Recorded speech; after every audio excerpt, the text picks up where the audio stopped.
And we're live. Hello, everybody. Hope everyone's doing well. Anthony will be joining us shortly. I'm just going to go ahead and say hello to everyone. Hello, Happy Thoughts.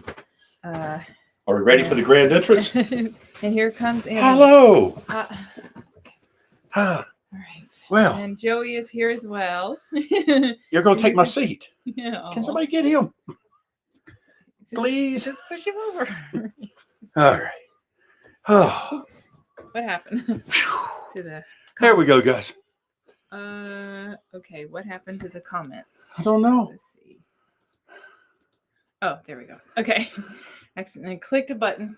Okay, hello, Sue and John. Man, I am fat. John. Oh, Marciano. Hey, man. Scam Tower a Fallen. The side effect of eating too much food in bodybuilding when you stop. Excuse me. Still a big guy, though.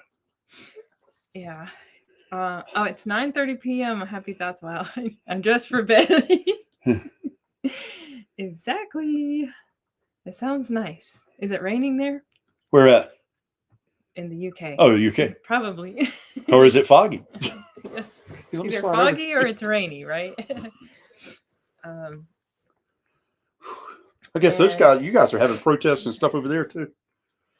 And let's see. Slide this way, Matthew. There you go. Hi, Matthew. I was going. Okay. Oh, Matthew's here. Hey, Matthew. Oh, you just got. Oh, Sue. You just got off a live, Sue. Okay. Wow. Cool. Couldn't sleep. I guess that's one way to deal with not being able to sleep is just to go on a bunch of live streams, right? Yeah. Hi, David.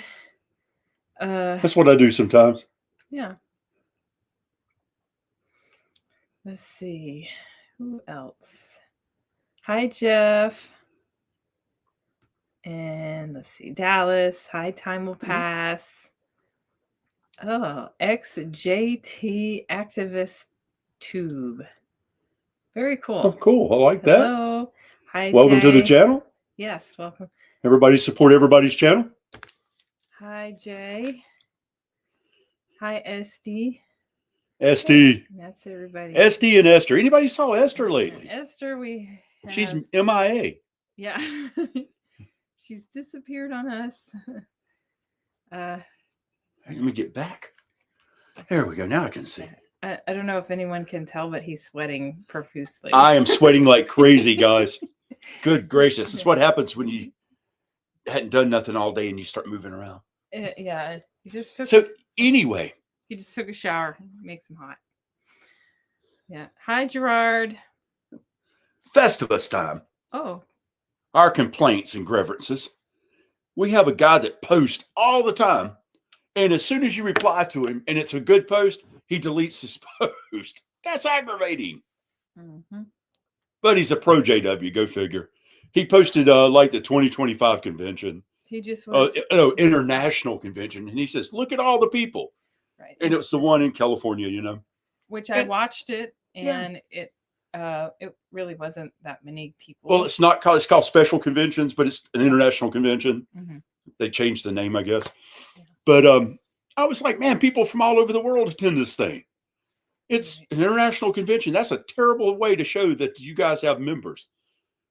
Deletes them. I was like, Argh. Yeah, and he had posted that same video on and deleted it before. On another video of ours. And he's always posting like something weird guy. Yeah. Anyway. So Matthew. I'm glad he watches the videos though, because he gives me watch hours. Mm-hmm. Matthew enjoyed your latest presentation. Oh, thank you, Matthew. Yes. I figured the song kind of fit the video this time again. Oh, hi, Beverly. Beverly, hey. Subscribed. Okay, thank you.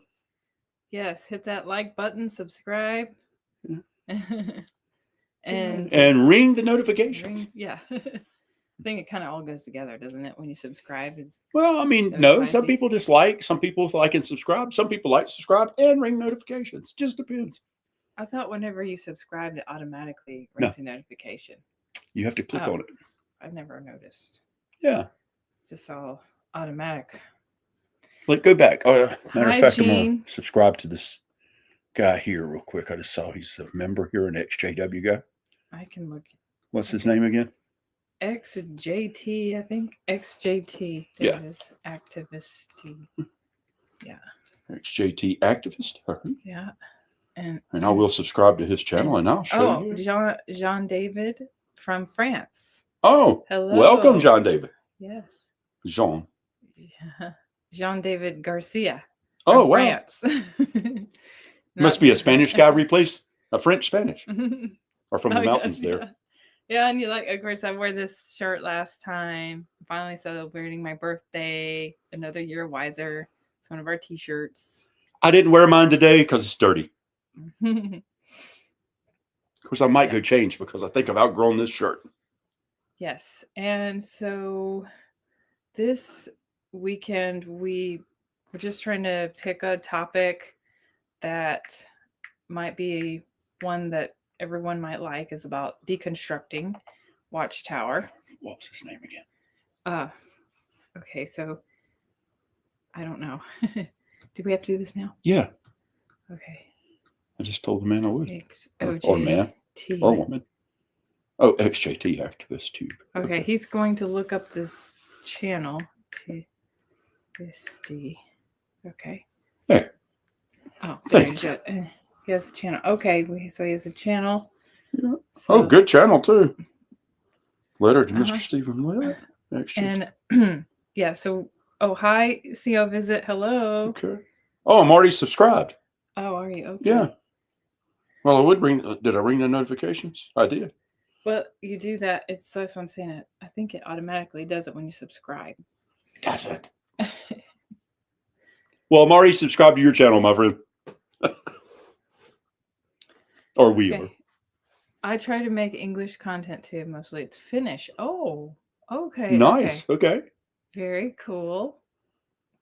That's neat. So you're from Finland. That's pretty cool. Hi, really Bo. Cool. Oh, Bo. Bo the Hopper. I haven't saw Bo. Well, last week, I guess. Yeah. So, what was our topic for this week? It was about Watchtower. Deconstructing Watchtower. Put your glasses on so you can see. Hi, Stian. Stian, there you go. Morning for you. Let's see. What time of day is it? Because it's 4:30 p.m. on Saturday for us. So I'm guessing it must be Sunday morning for you. Maybe you're in Europe somewhere. Man, Polly Shore's looking rough. Okay. But we were going to talk about a little bit about deconstructing, and one of the things, of course, we try to keep up to date with all of the latest stuff with Watchtower. And I'm assuming most everybody has already heard about the annual meeting and stuff that went on in there. And then there was a new book they have, and then there's some new tracks. And I was looking over the book, and I was like, it wasn't. I'm like, I can't really pick out anything great in there. It was mostly it reminded me kind of a Bible story book. Maybe you're in. Did anyone ever get a chance to look over the book? Maybe just skimmed over it. It's on the JW app. And so I was just wondering if anyone had a chance. But for me, I just felt like it was mostly just kind of like Bible stories. So, okay. So you, right, Matthew, you are in South Africa. So it's like an hour and 20 minutes to a new day. Oh, wow. So it's several hours. Yeah. In Bo, it's 9:40 in the UK. Yeah. Okay. They're 5 hours. 3:39 where you're at p.m. on Saturday. Okay, 1 hour earlier. Central time. That's Sue. Okay. Kind of neat to see where everybody's at. Yeah. 7:10 a.m. Where are you at, Stan? Oh, yeah, that's right. She's in Finland or somewhere, I think. Is it that far ahead? Or Sweden, somewhere like that. Yeah. Okay. So did anyone get a chance to look over the new book? I'd like to know, but anyways, you're not missing out on anything, so don't worry about it. What did she say? South Oh, Australia. Australia. Yeah, that was. I was like, yeah, so many hours ahead. It can't be Europe, you know. It's Yeah, like, that's a whole nother. Wow, that's pretty cool. San Jose, California. Okay, so Matthew didn't look at the new book. Don't worry about it. It's okay. Like I said, there wasn't really anything. I was trying to find something unique in there, but you know, haven't really found anything. It's a pretty area. So, but was there something you wanted to share? I've got my Festivus celebration over with, so let's see, what can I think of? There's a lot of stuff I'd like to share. Well, we had talked about fighting against independent thinking and how they're always talking about that. And we did post, he actually posted that on his last video. He did a little blurb about what? Fight against independent thinking. Oh, yeah. What I just said. I'm always talking about that, though. Because they hate independent thinking. That's something that they despise. Yeah. Beverly, you rarely look at JW material. Yeah. Just get it from people like us. You know, we'll keep you up to date.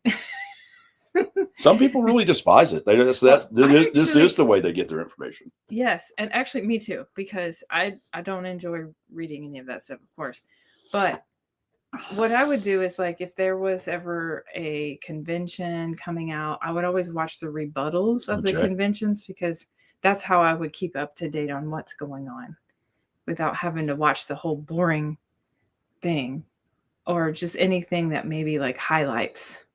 Honestly, you could probably take an entire 3-day convention and get all of it down to like maybe 3 hours. And that would be all you need, because there's nothing new. David Rita says, Anthony, too bad you and KC aren't here. It's in the 60s. He must be in the UK, I assume. David Rita. It's actually not bad here. Our weather. 60s are terrible. It's cold.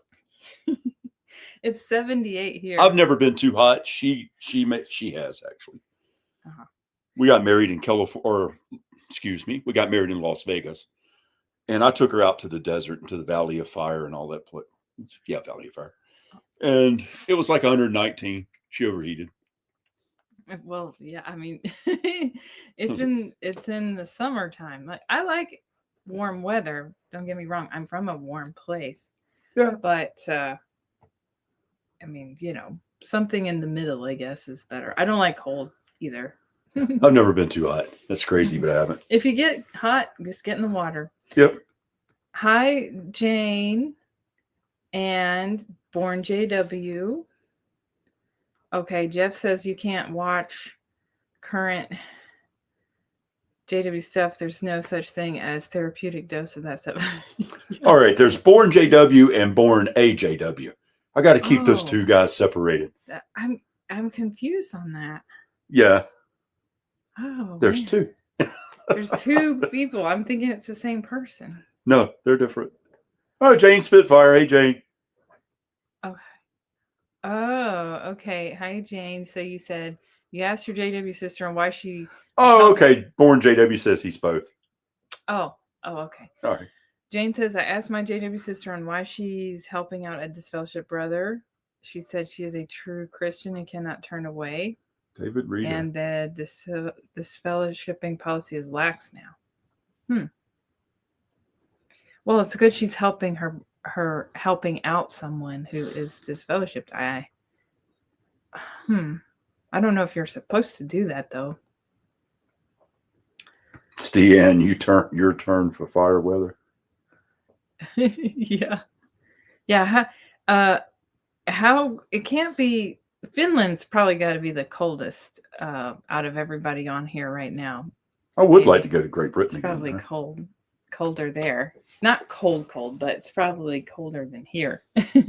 I mean, it kind of fluctuates here where we're at, but it never gets extremely cold. Okay, so we had talked about a little bit about. Whoops. We had talked a little about the or independent thinking, right? So I think I can bring that up here on the stage. So just give me a minute while I look up these pictures. Here goes one. Okay. So talk a little bit about independent thinking and the JW view on that. Okay. Oh, when do you do a StreamYard video? Oh, when do I do a StreamYard video? I'm doing Right now. Yeah. We're doing it We now. do them every Saturday. Every Saturday. Oh yeah, okay, the live stream. Yeah, every Saturday at 4:30. Every Saturday at 4:30 Eastern Standard Time. Yep. And and then if we do interviews with people, you just send us your information in an email, facts@jw@gmail.com, and she'll get back with you to do an interview. Okay. All right. So finally stopping the sweat. Here goes Fight Against Independent Thinking. Now this comes from that's in WATCHTOWER. WATCHTOWER. Yep. You want to read it? I can't see it, but I posted that before. Put your glasses Even on. with my glasses on, I can't see that. Oh, that's too bad. Yeah. It is kind of a small print. Maybe if I did this. She's picking on me. No, that doesn't help. How about that? Nope. That don't help Doesn't me help. either. Okay. All right. So, oh yes, we are on the East Coast. So, okay. And we did put in We're not in the rhythm today. What do you mean? It's like, I don't feel like I'm in the rhythm today. Oh, okay. So we did put in the description. If you want to come on the stage, you are welcome to share anything that's on your mind. That's, within the topic of Jehovah's Witnesses, or mostly it's about that, of course, anything about JW stuff, or if there's something you want to share, please feel free to come on here on the stage. But here's the thing about... Or if you got any references, here's the Festivus poll. Yeah. What's that do? The Festivus poll. You got any references, any bitches, moan, groans, or complaints? Festivus. And what does that do? Instead of a Christmas tree, you have a poll. Oh, and what is that? How is that supposed to help? Let go of all the grief for the year. By putting it on a poll? Yeah. Okay. All right. So the fight against independent thinking, it says here that in the WATCHTOWER that let's see, I'm just going to kind of skim over it. It just talks about Jehovah is using his own one and only organization, of course, and that there are some who point out that the organization has had to make adjustments before, and so they argue this shows that we have to make up our own mind on what to believe. This independent thinking is dangerous. So, see what Jeff said. But why? Why is that dangerous? It should not be dangerous to be able to use your own mind. It's just that you want to use your critical thinking skills, right? You don't want to just go out there and make decisions on a whim, but you do want to obviously be careful on the decisions that you make.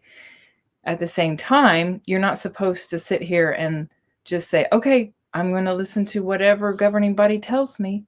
I don't have to think for myself. Post a StreamYard link.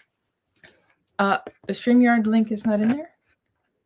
It's supposed to be in the description. But what I will do if... Oh, okay. I don't know about the Festivus thing.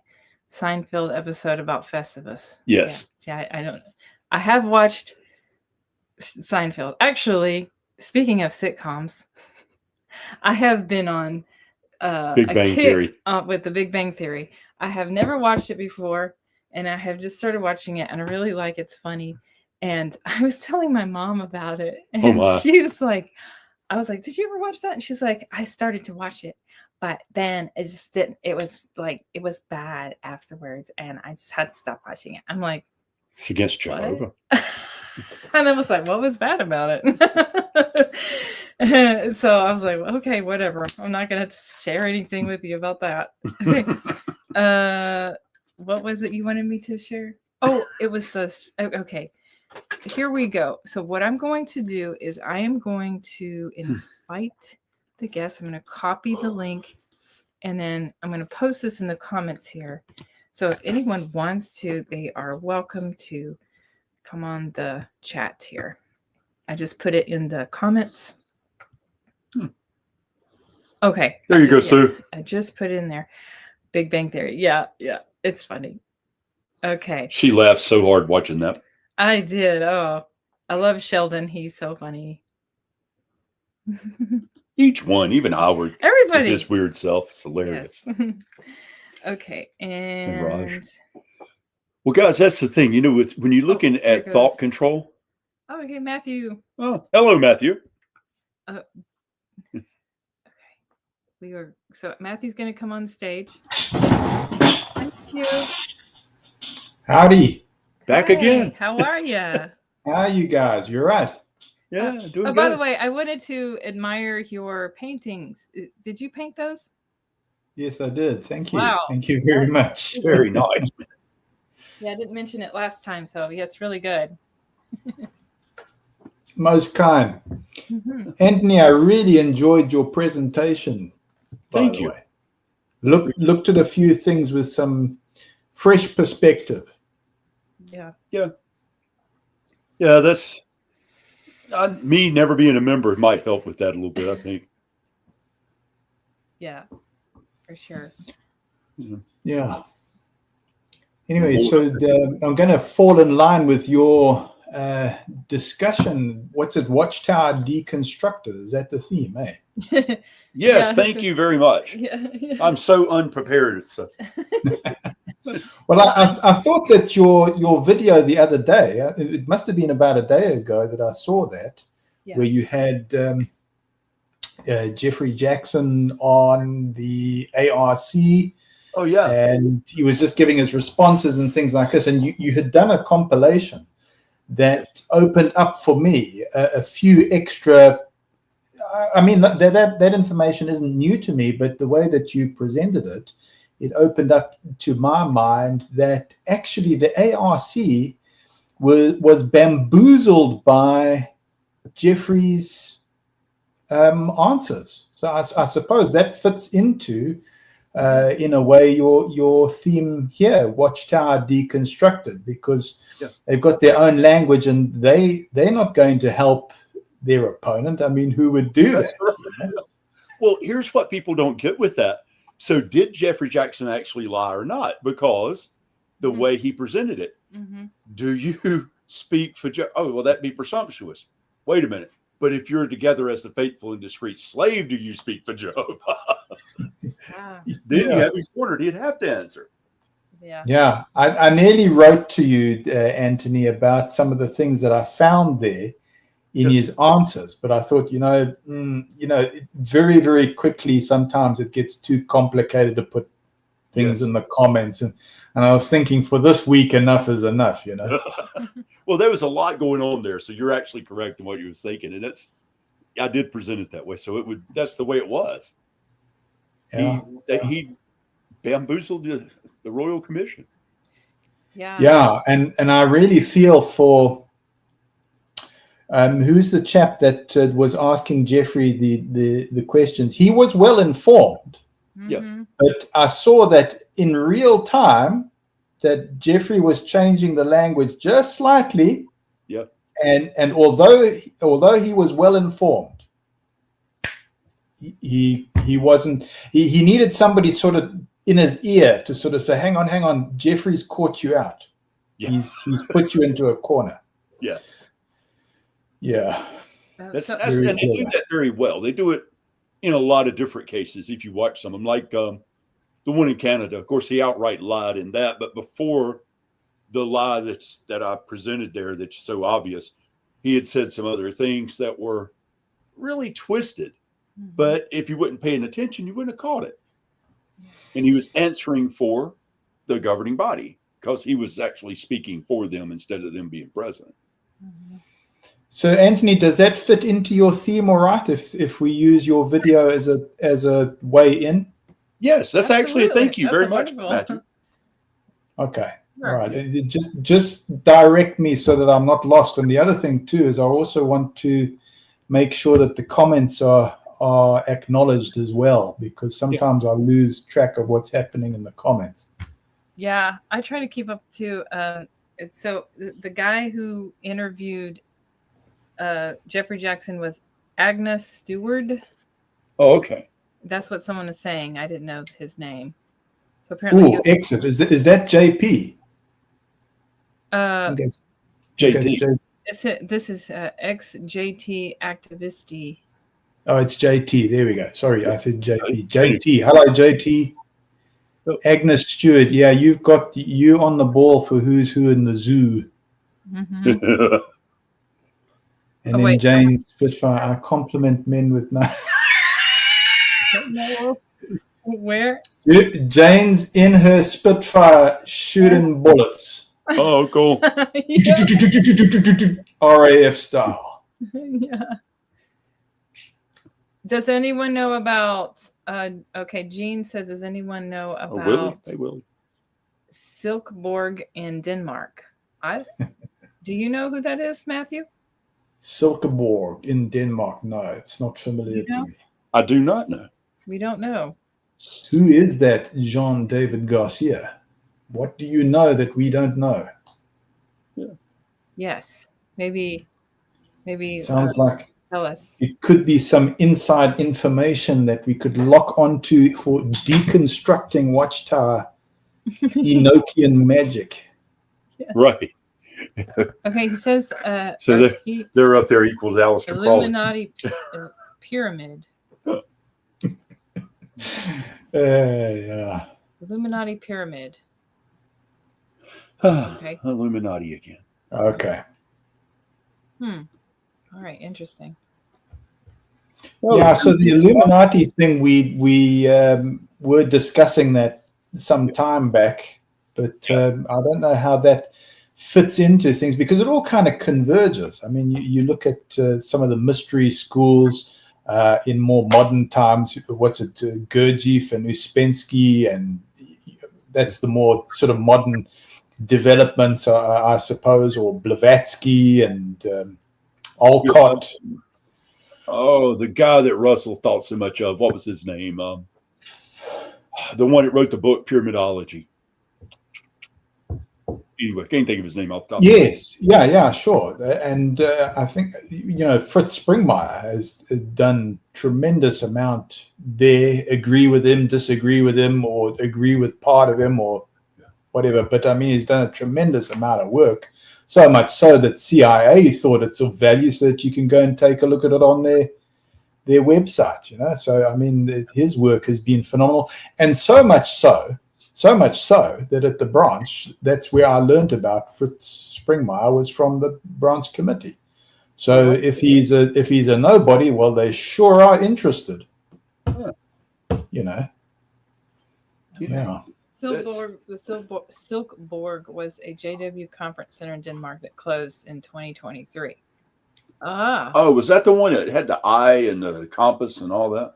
Oh, okay. Have you saw that one? The branch that was in, I think it was Denmark or somewhere, where it had the compass and the eye. Yes. Okay. Look it up and okay. Yeah. I have seen the pictures of it. You can only tell it from the aerial view. Right, and then you can see that pyramid thing. Yeah, the compass, the eye, and the pyramid. Look, I used to do work for, I don't know if you have Edgar's in the States. Do you have Edgar's? So like a clothing fashion house? I've heard of it, but I don't know if it's in my travels, so I'm not sure.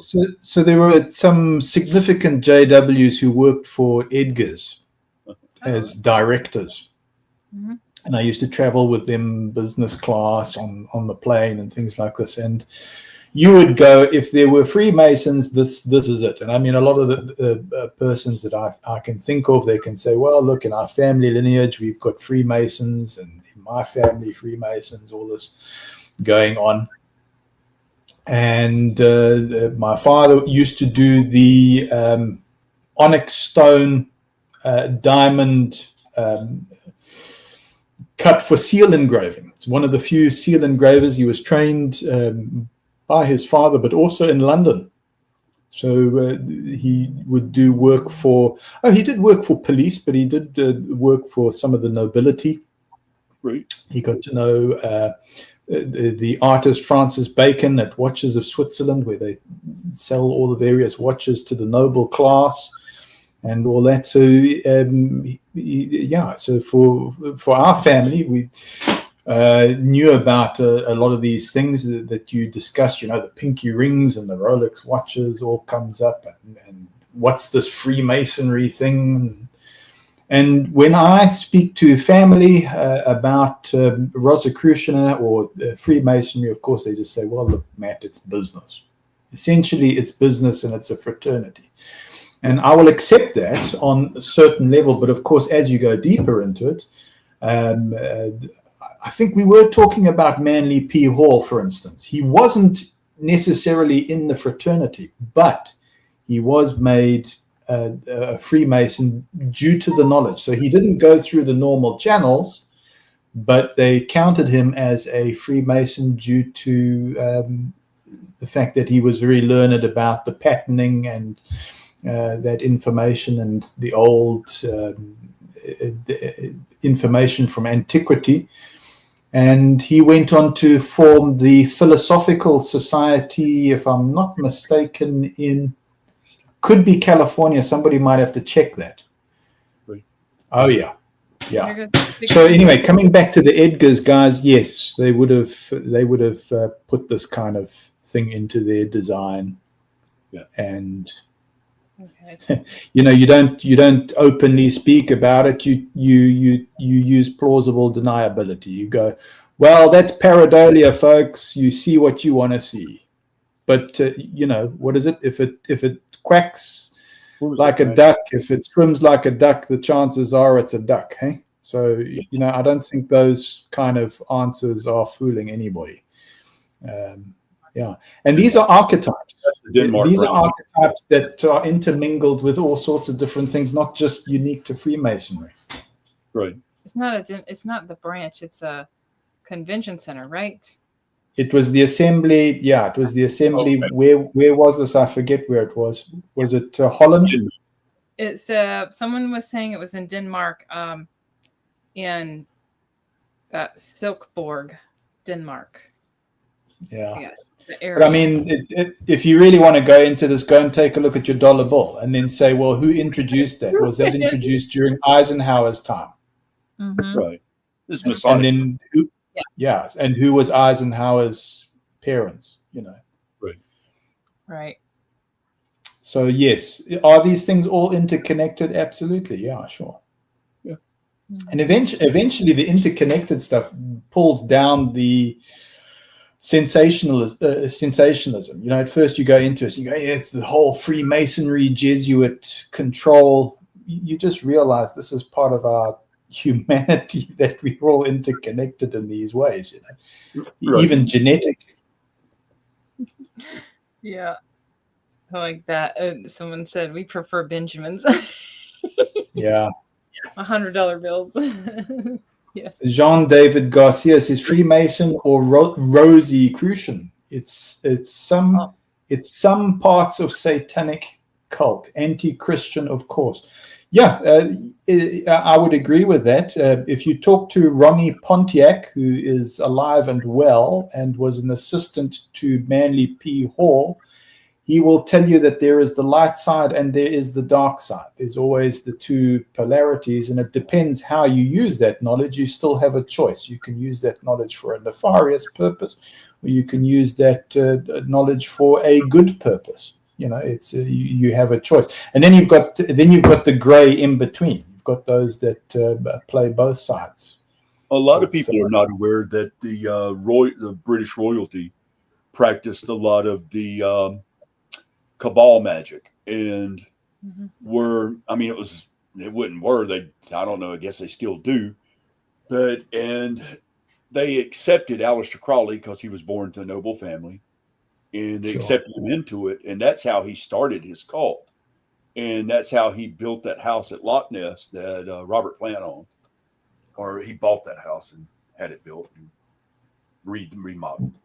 And opened up things in that house that he couldn't get rid of. But he left them because he wanted to practice the dark side of the magic. Yeah. Kicked him out. And, you know, he played with a lot of things like do what thou wilt should be the whole of the law. Yes. Anything is okay to do. That's why the Eagles, if you'll look on the Hotel California album, if you look on the back of it, that's Anton LaVey standing up in the balcony. But they talked a lot about Aleister Crowley. The Beatles put him on one of their album covers. Yeah, Yellow Submarine, it's there. Yeah. Sgt. Pepper's. Oh, yeah. Sgt. Pepper's Lonely Heart Club. Yes, absolutely. Yeah. You're right. But I think it also appeared on Yellow Submarine as well. He might have. I know they really liked a lot of his teachings. And it was because, you know, he believed in free sexual experiences. And we all know John Lennon's view on that. So. Hi, Jenny. Yeah.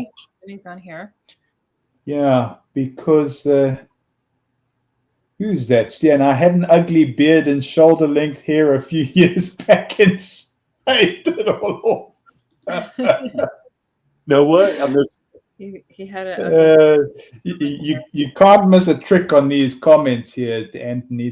There's all sorts of things flying here. You know. I know, man. It's like Jay says he's almost a Jedi too. So. I was like the other day I was clicking through something and I run across and I usually watch her teach Yahweh, and I saw you on Teach Yahweh. I was like, wow. All right. It's good actually. So. Okay, so you've got Beverly Howard talking about the triangle on our dollar. Well, that's your tetragrammaton. So your tetragrammaton is always in the center of your triangle. Okay, so you're coming to Platonic solids, and then you've got your sun disk around that, isn't it? You've got your sun disk around that. That's even in JW literature, the divine name. So the triangle there, that's your pyramidology as well. Oh, that's where I was going with what I was saying a while ago. If you look at the sun disk with the wings, it's an ancient Egyptian symbol, but Crowley used that in everything. And yeah, as well. It's on the dollar bills? No, the sun disk and wings, I don't think are. Oh. But the sun disk wings, it's kind of ironic that a lot of people in cults used it back then, and Russell was obsessed with it. Okay, that's right. He was.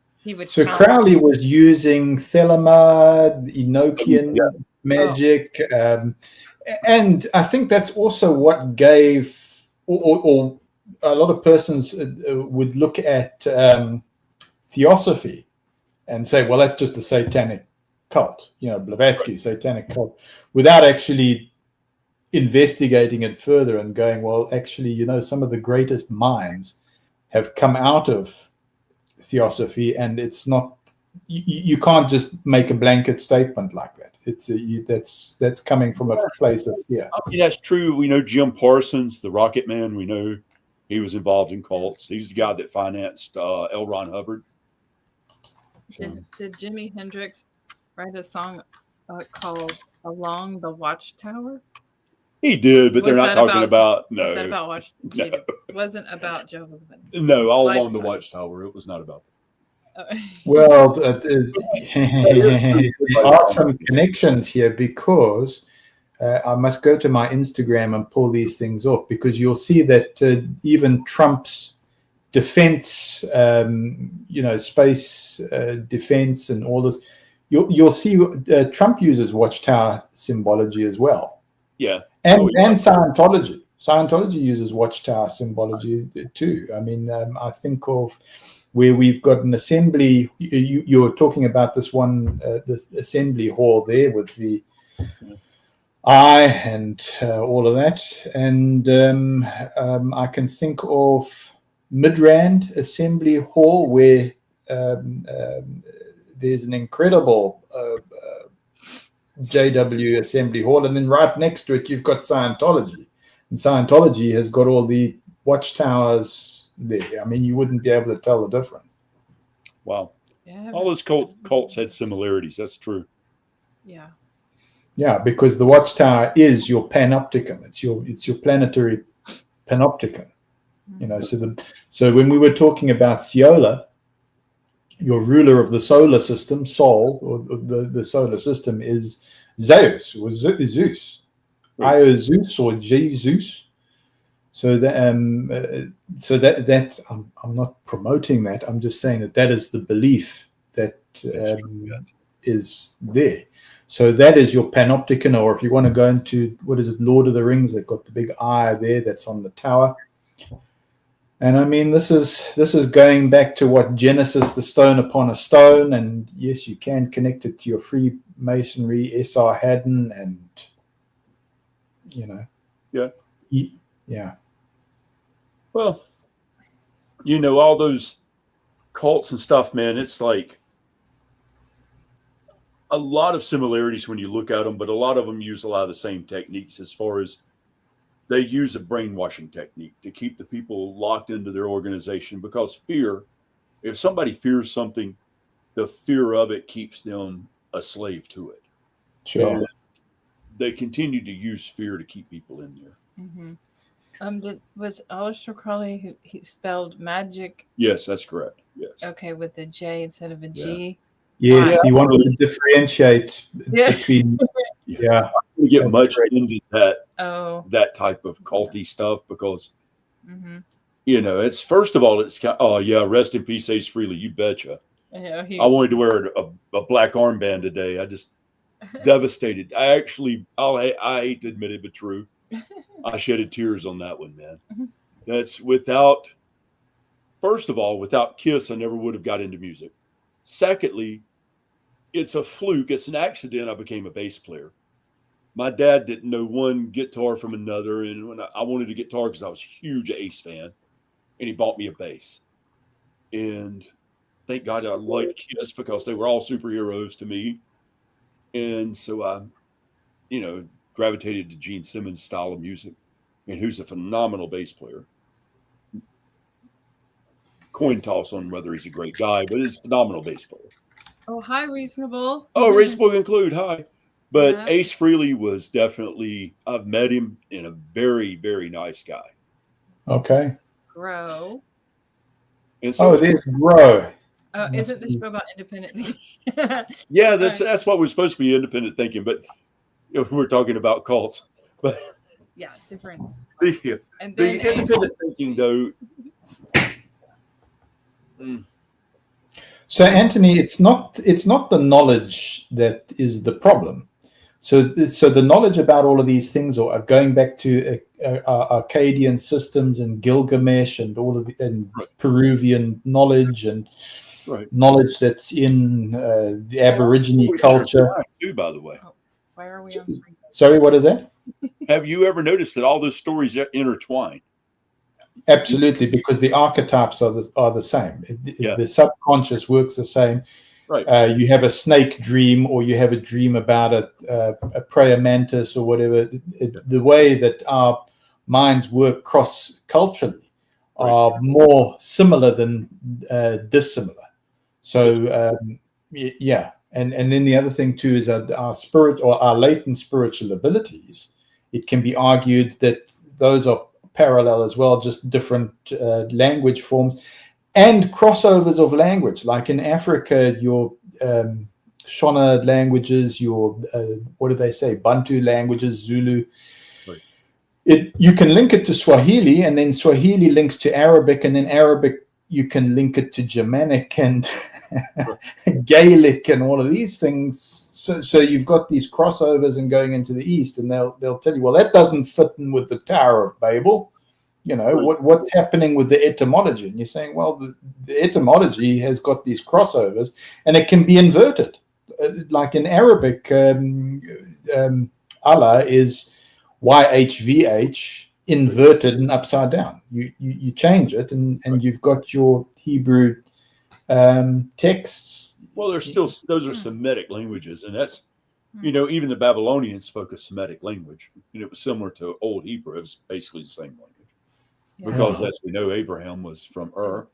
Don't all religions have similar stories? Which set up similar, yeah, I would say a lot of them do. Yeah. But it's back to what we was talking about before. We was talking about the critical thinking and how fear keeps people locked in. So you have fear, obligation, and guilt, the fog.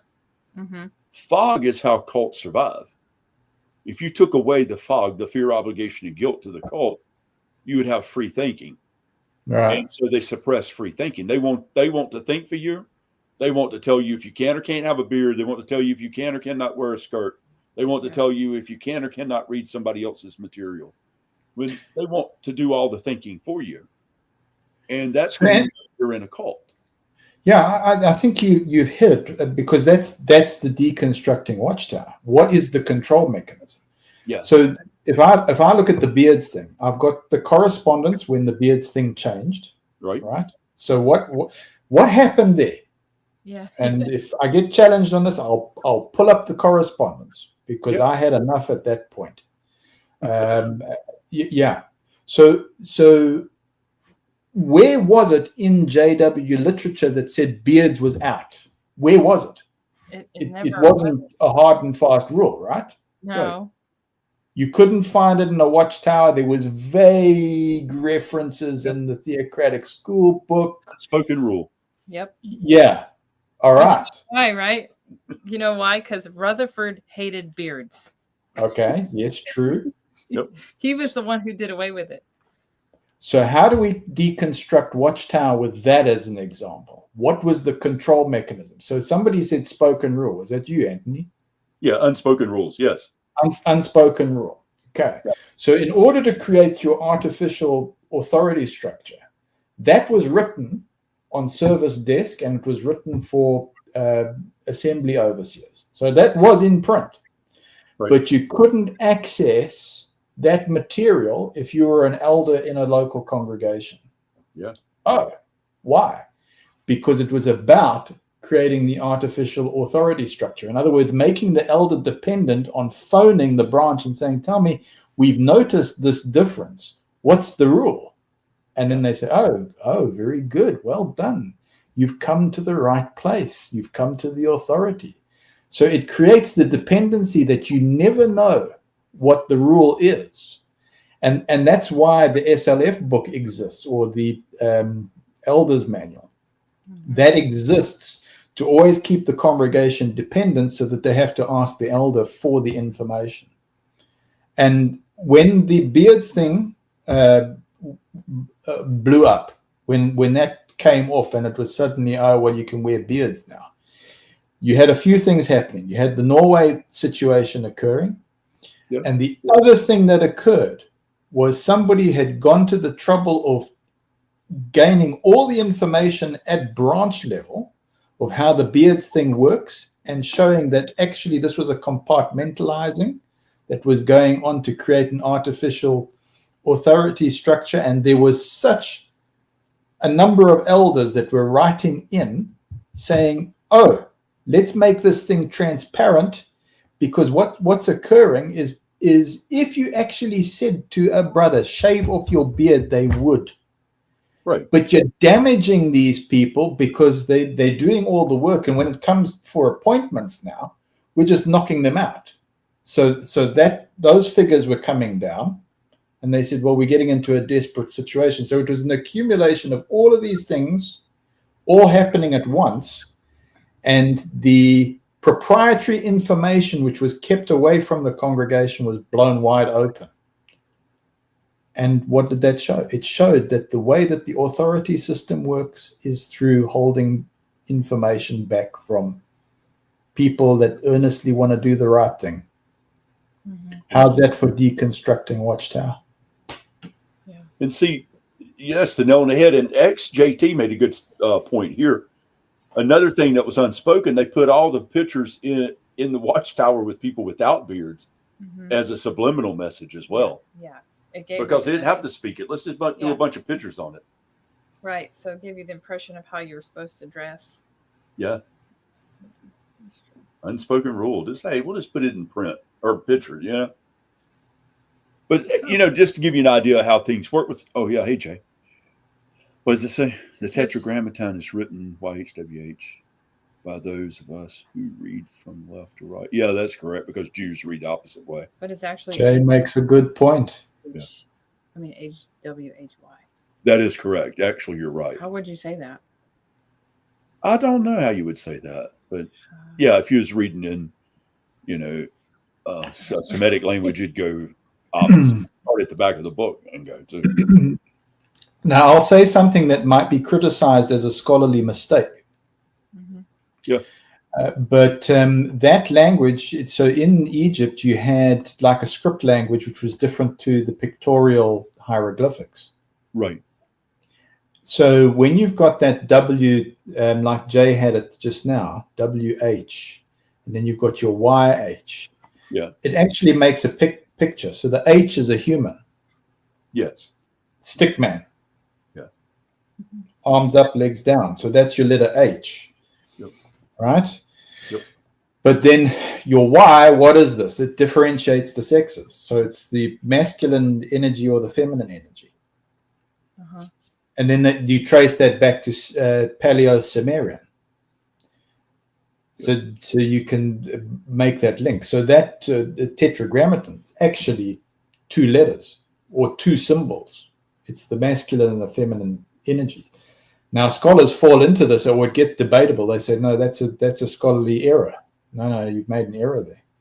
But the thing is, the hieroglyphic wasn't put there to confuse people. It was actually to preserve the knowledge, because it was the greatest civilization of the time, right? So they weren't going to hide anything. They wanted people from all kinds of cultures to come in and take a look at the pictures, much like an emoji on your cell phone. That was the idea. Right. Yeah. Well, see, that's like the symbol for Christians. A lot of people, I don't know if they know this, it wasn't just a fish like people thought as well, but it was a cross, and at the top it looked like a P. Right. Extended above the cross, like a P coming from it. But that was just a symbol of a man's head. And it was a symbol of a man. That's all that was. That was that goes back to the 1st century. Yes. And it was a sign of a man on a cross. Right. Yeah. And it's all sexuality. It's either astrotheology or it's sexuality. So right. What is it? Viscera piscis?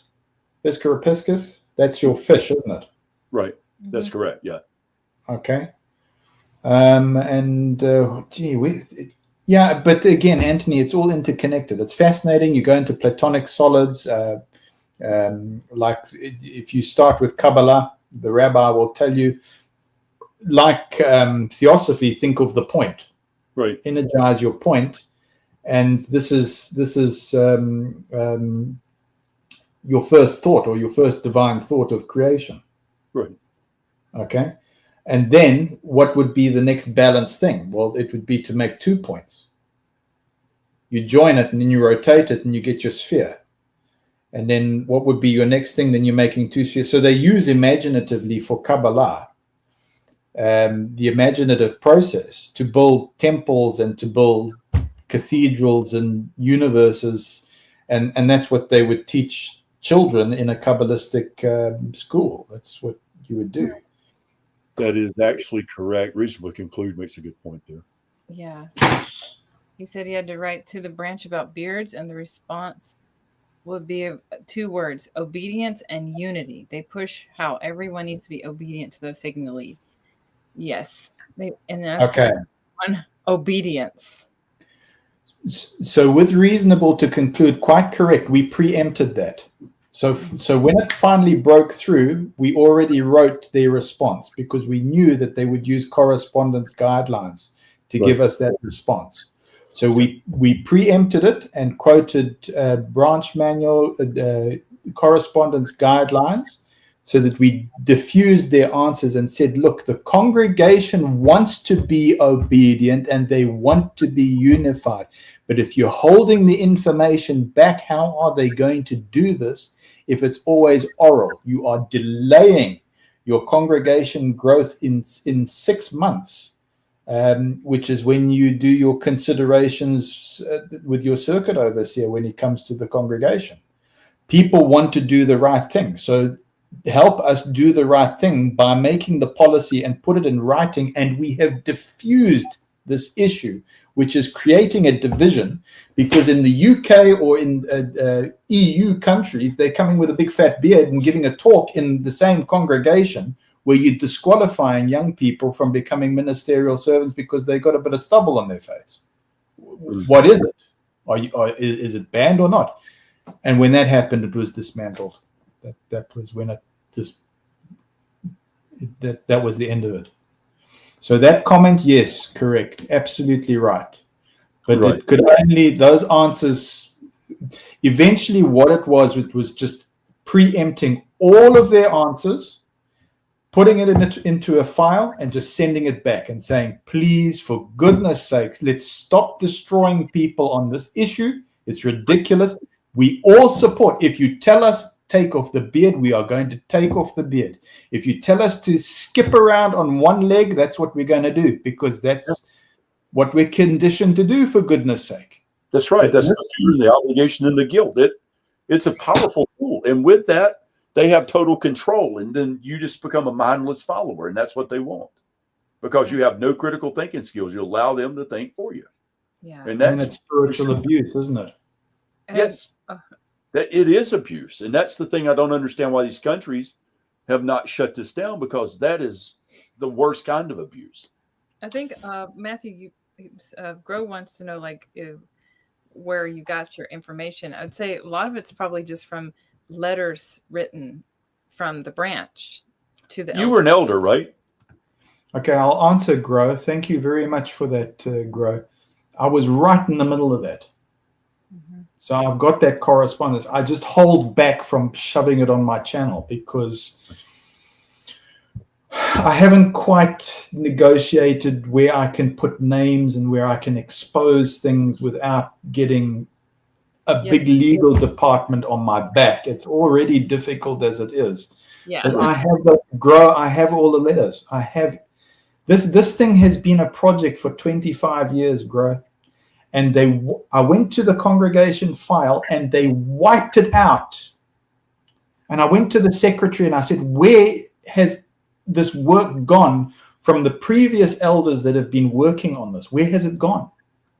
And they were instructed by the branch to wipe it out. That's what happened. And so I had to recreate it. I've got a question for you, Matthew. You were an elder, correct? Yeah. What 25 years. How about the do not destroy envelopes? What happened to those? Okay, so I've had to discuss this on other channels, but very few people know about those. If you can bear with me, I'll tell you what happened with me. I was told on the local level, on the congregation level, destroy them after a certain time period. So it's 5 years, or it was 3 years in some places. 5 years or 7 years. I can't remember the exact number. Somebody who's a genius in our chat might have to pipe up with that. But there was a time, I know my instructor was saying to me, oh, by the way, 3 years is the limit. But not everybody was unified on what it was. Okay. Right. There were some saying 5, there were some saying 7 years. So it depends on your jurisdiction, depends on your region. But I was instructed, destroy those things. Okay, because we don't want a trace on it if there is a data audit that comes in. However, different congregations have different latitude. So they can decide differently. They say it's all unified. It isn't. It isn't all unified. Okay, so some congregations might just retain some of that information. I know when it came to me, destruction of records, I said, if there's any hint of big this thing, okay, if there's any hint of it, I'm not destroying it. I'm not destroying it. Forget it. It's not going to happen. And the other thing I discerned too was when they gave the instruction to destroy files, I also said, if there's anything of a massive reprehensible matter that I can see has got some kind of long-term effect, I'm not destroying that either. It's going to be just minor things that are destroyed. And that was my personal policy. And yeah, they upheld that Well, the do not destroy files is a file with the top Yes. left corner has do not destroy on it, right? Yeah. So you're talking about blue envelopes and all that. Look, our stuff went back about 3 decades. It was huge and it was overwhelming. And I realized our area was just rotten to the core. It's after that, going into gangsterism and cartels, it was just, it's terrible. Absolutely terrible. Yeah. So the things they ask the coordinators to do, and it's crazy. Well, I was on service committee, and I had been a coordinator off and on over the years. So destroying those files, I would say, if you are now part of the special order. So I've been trying to tackle that one on my channel a little bit. But if you're part of special order, that's a different ball game. That's a different ball game, because that information goes to data havens. And when they say, oh, by the way, yes, we destroy your file or whatever, like that, not necessarily. They want medical records. Off it goes to a data haven, anything that they've got, because it's a way to protect yourself legally. We can dig up some dirt or dig up some weakness in case we need to get combative. That's the idea. I tried to get my medical files from the branch, and they gave me some, but it was redacted. So it proved to me that they still retained that information, although they had redacted it. And then, of course, I had pals in there who were telling me, no, Matt, it's still here. It still exists. Yeah, they claim they don't, but they do. It's kind of, that's illegal, but they do it anyway. Yeah, and I've got that record now, and I've got it in writing. Yeah. Which is why I got into trouble, because they realized, ooh, we're dealing with somebody who keeps everything. But then I say, well, I was instructed by the coordinator of the branch to do that when I got into the career. He said to me, Matt, you have to do this. Yeah. So I was following instructions. I didn't do anything that... The blue envelope code. Why blue? I guess that would have been Franz or Noor. It would have been one of the two that invented that. Because that goes back to Franz. I know he was in charge then. Of course, they have blue. Because in the documentary in 88, was it? Yeah, they're mentioned in 88.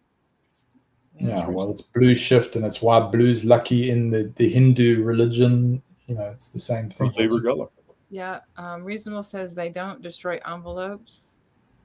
So chapter 17, paragraph 6 in the new, I guess this is the Shepherding the Flock book, the content inside needed to be reduced to the minimum, but they are strictly for the CSA. Oh, wow. Okay. So now I understand. Wow. Woof. That is. Oh, and hi, Butterfly Queen. She came on here. Just want to say hello to her. Reasonable to conclude is on the ball. Yes. Yeah. He is. He's very, very intuitive. He knows a lot about where it's at. Yeah. But it also depends on jurisdiction, where you are. So certain regions have got different regional instructions.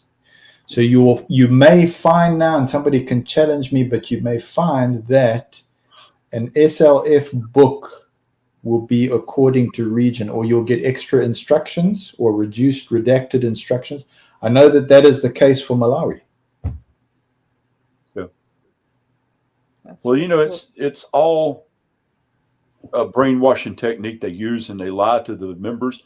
Here's the thing: the basic members of the witnesses, the regular publishers, they get lied to every day, and they just go along mindlessly. Yeah. It's comfortable, isn't it? Saddest part. Mm-hmm. Yeah, so it's comfortable, and we as humans, we want to go the easy route, isn't it? Oh yeah. And they still quote from old books, like the Millions Now Living. That's true. They were quote from that in one of their broadcasts not long ago. Just recently, yeah. But you can't find that book on their website. No, because they don't want that out. They just quoting from Our Lord's Return, which I have over there somewhere. And that book, it talks about 1799 1874, 1878, all mentioned in it. It's hilarious. And that's printed by Rutherford because, they believed that all the way up until 29.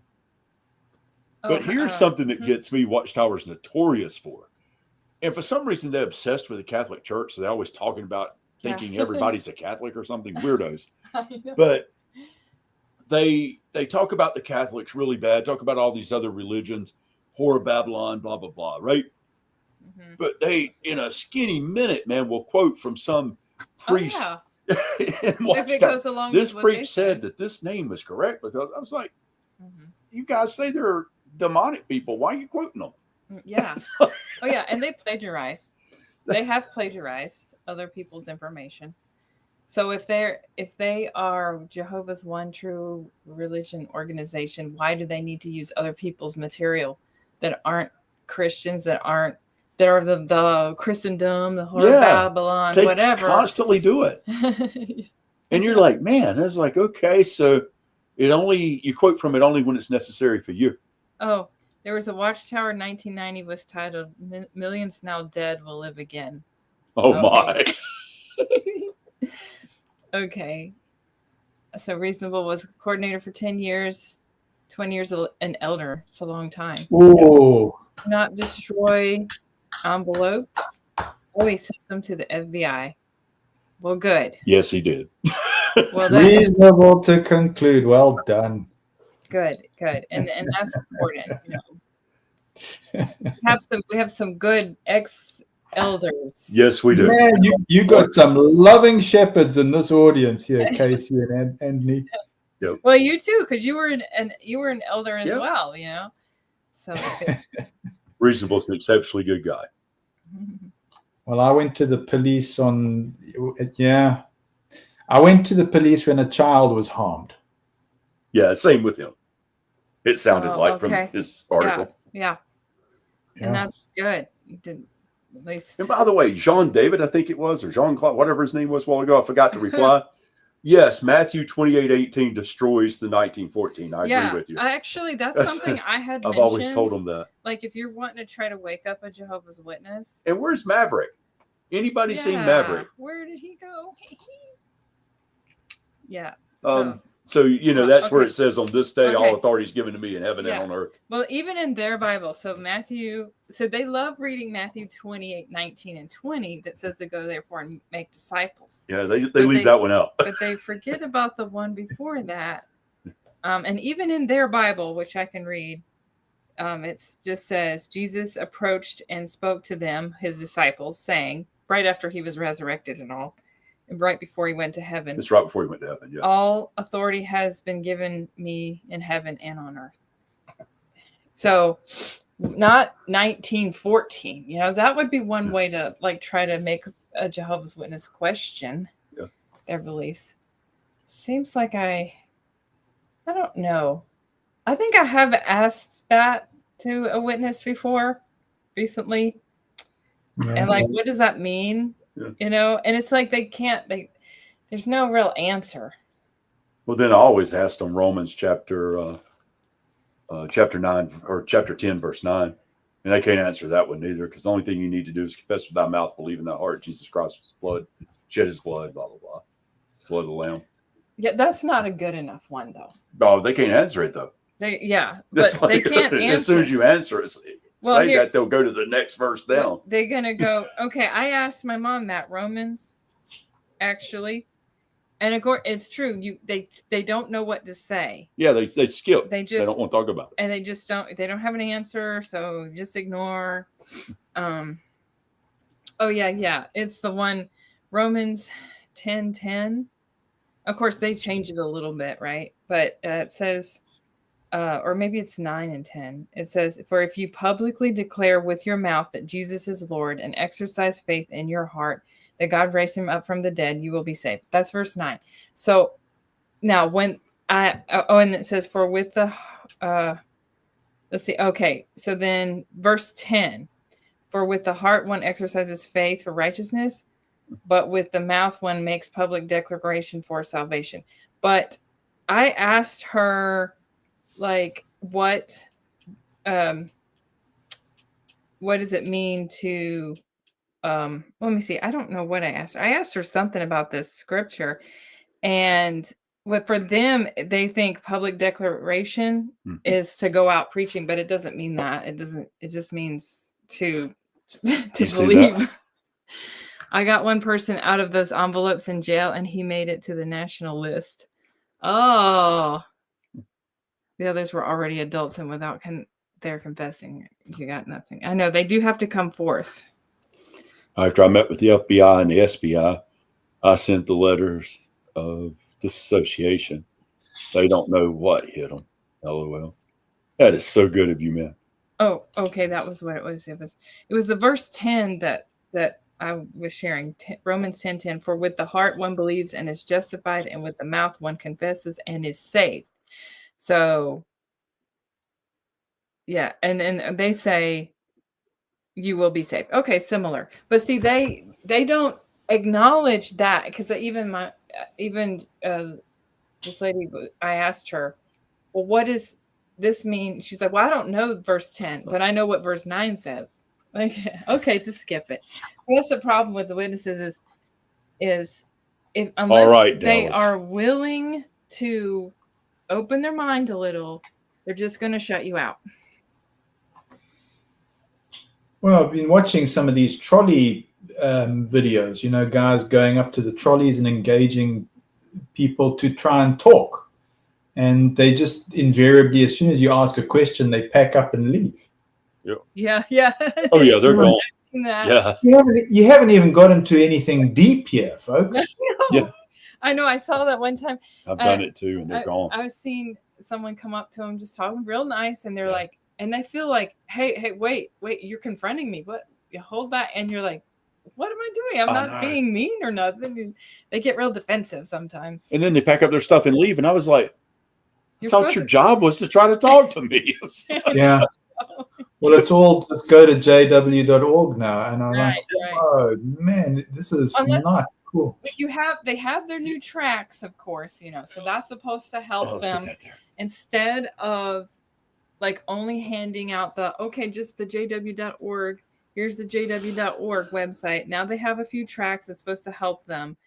And I haven't looked over them really, but I think they're just simple stuff. I mean, I saw like, you know, what are you supposed to do if you're depressed and stuff like that, and how to have a happy family life. Right.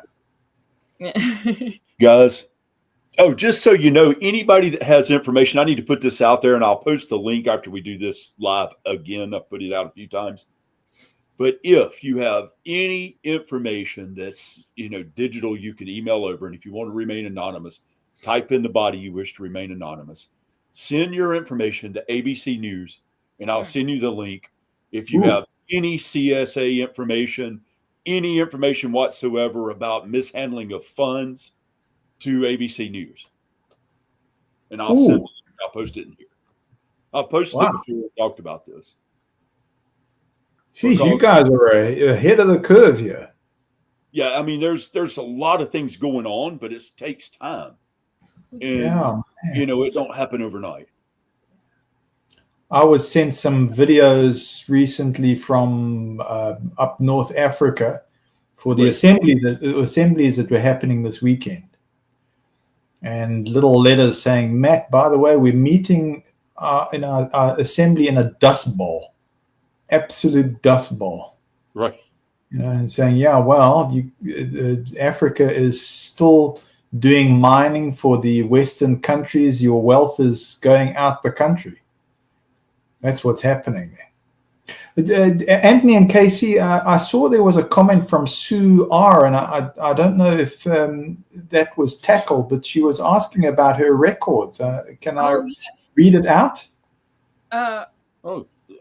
Sure. I remember seeing that. I overlooked. But yeah, is there anything? Do you know? Do you know, being a previous elder, Matthew, is there anything she can do about her records? Well, I would like to ask her a question, if I may. And Sue, you're not obliged to answer, all right? But if, in other words, if I've triggered you or if I put you on the spot, it's not my intention. I just intend to try and help where I can. All right. So, Sue, are you talking about information when you were in the special order, or are you just talking about a local congregation? I don't know if you're able to comment there. There he is doing stuff again. And maybe without putting you on the spot, Sue, I'll try and preempt where you're thinking. Maybe that might alleviate you.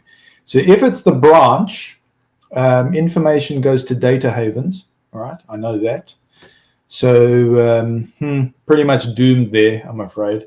But remember, you're going on a pile of huge information. The only way that that's ever going to be read is through AI. Okay. Yeah. Okay. Just all of our I'm sorry to say, but the chances are that it's sitting in a data haven somewhere. If it's local, then there was a chance that it was going to be destroyed. But Sue, guess what? You are joining. All right, got it. Many of us. I don't know if that's a consolation. I realize that it's good to have boundaries, and it's good to be able to take this kind of information back for some self-empowerment. But maybe the empowerment is letting it go and just realizing, you know what? I believe we have come to an age where we are knowing the tricks that are going on. So sorry about that. I don't think we can retrieve it, but it's there. It'll be there. It'll be in an archive, and it'll only be available to an elite few. Like, not everybody on service desk would be able to take a look at your records, by the way. Not everybody would be able to do that. It might be in a sealed archive.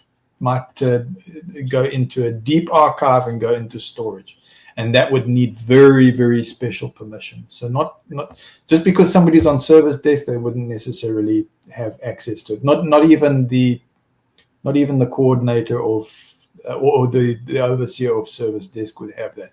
You'd have to have special permission. So unless hub's changed, you would need some deep permissions. Sue, does that answer you, or have I been too vague? Okay.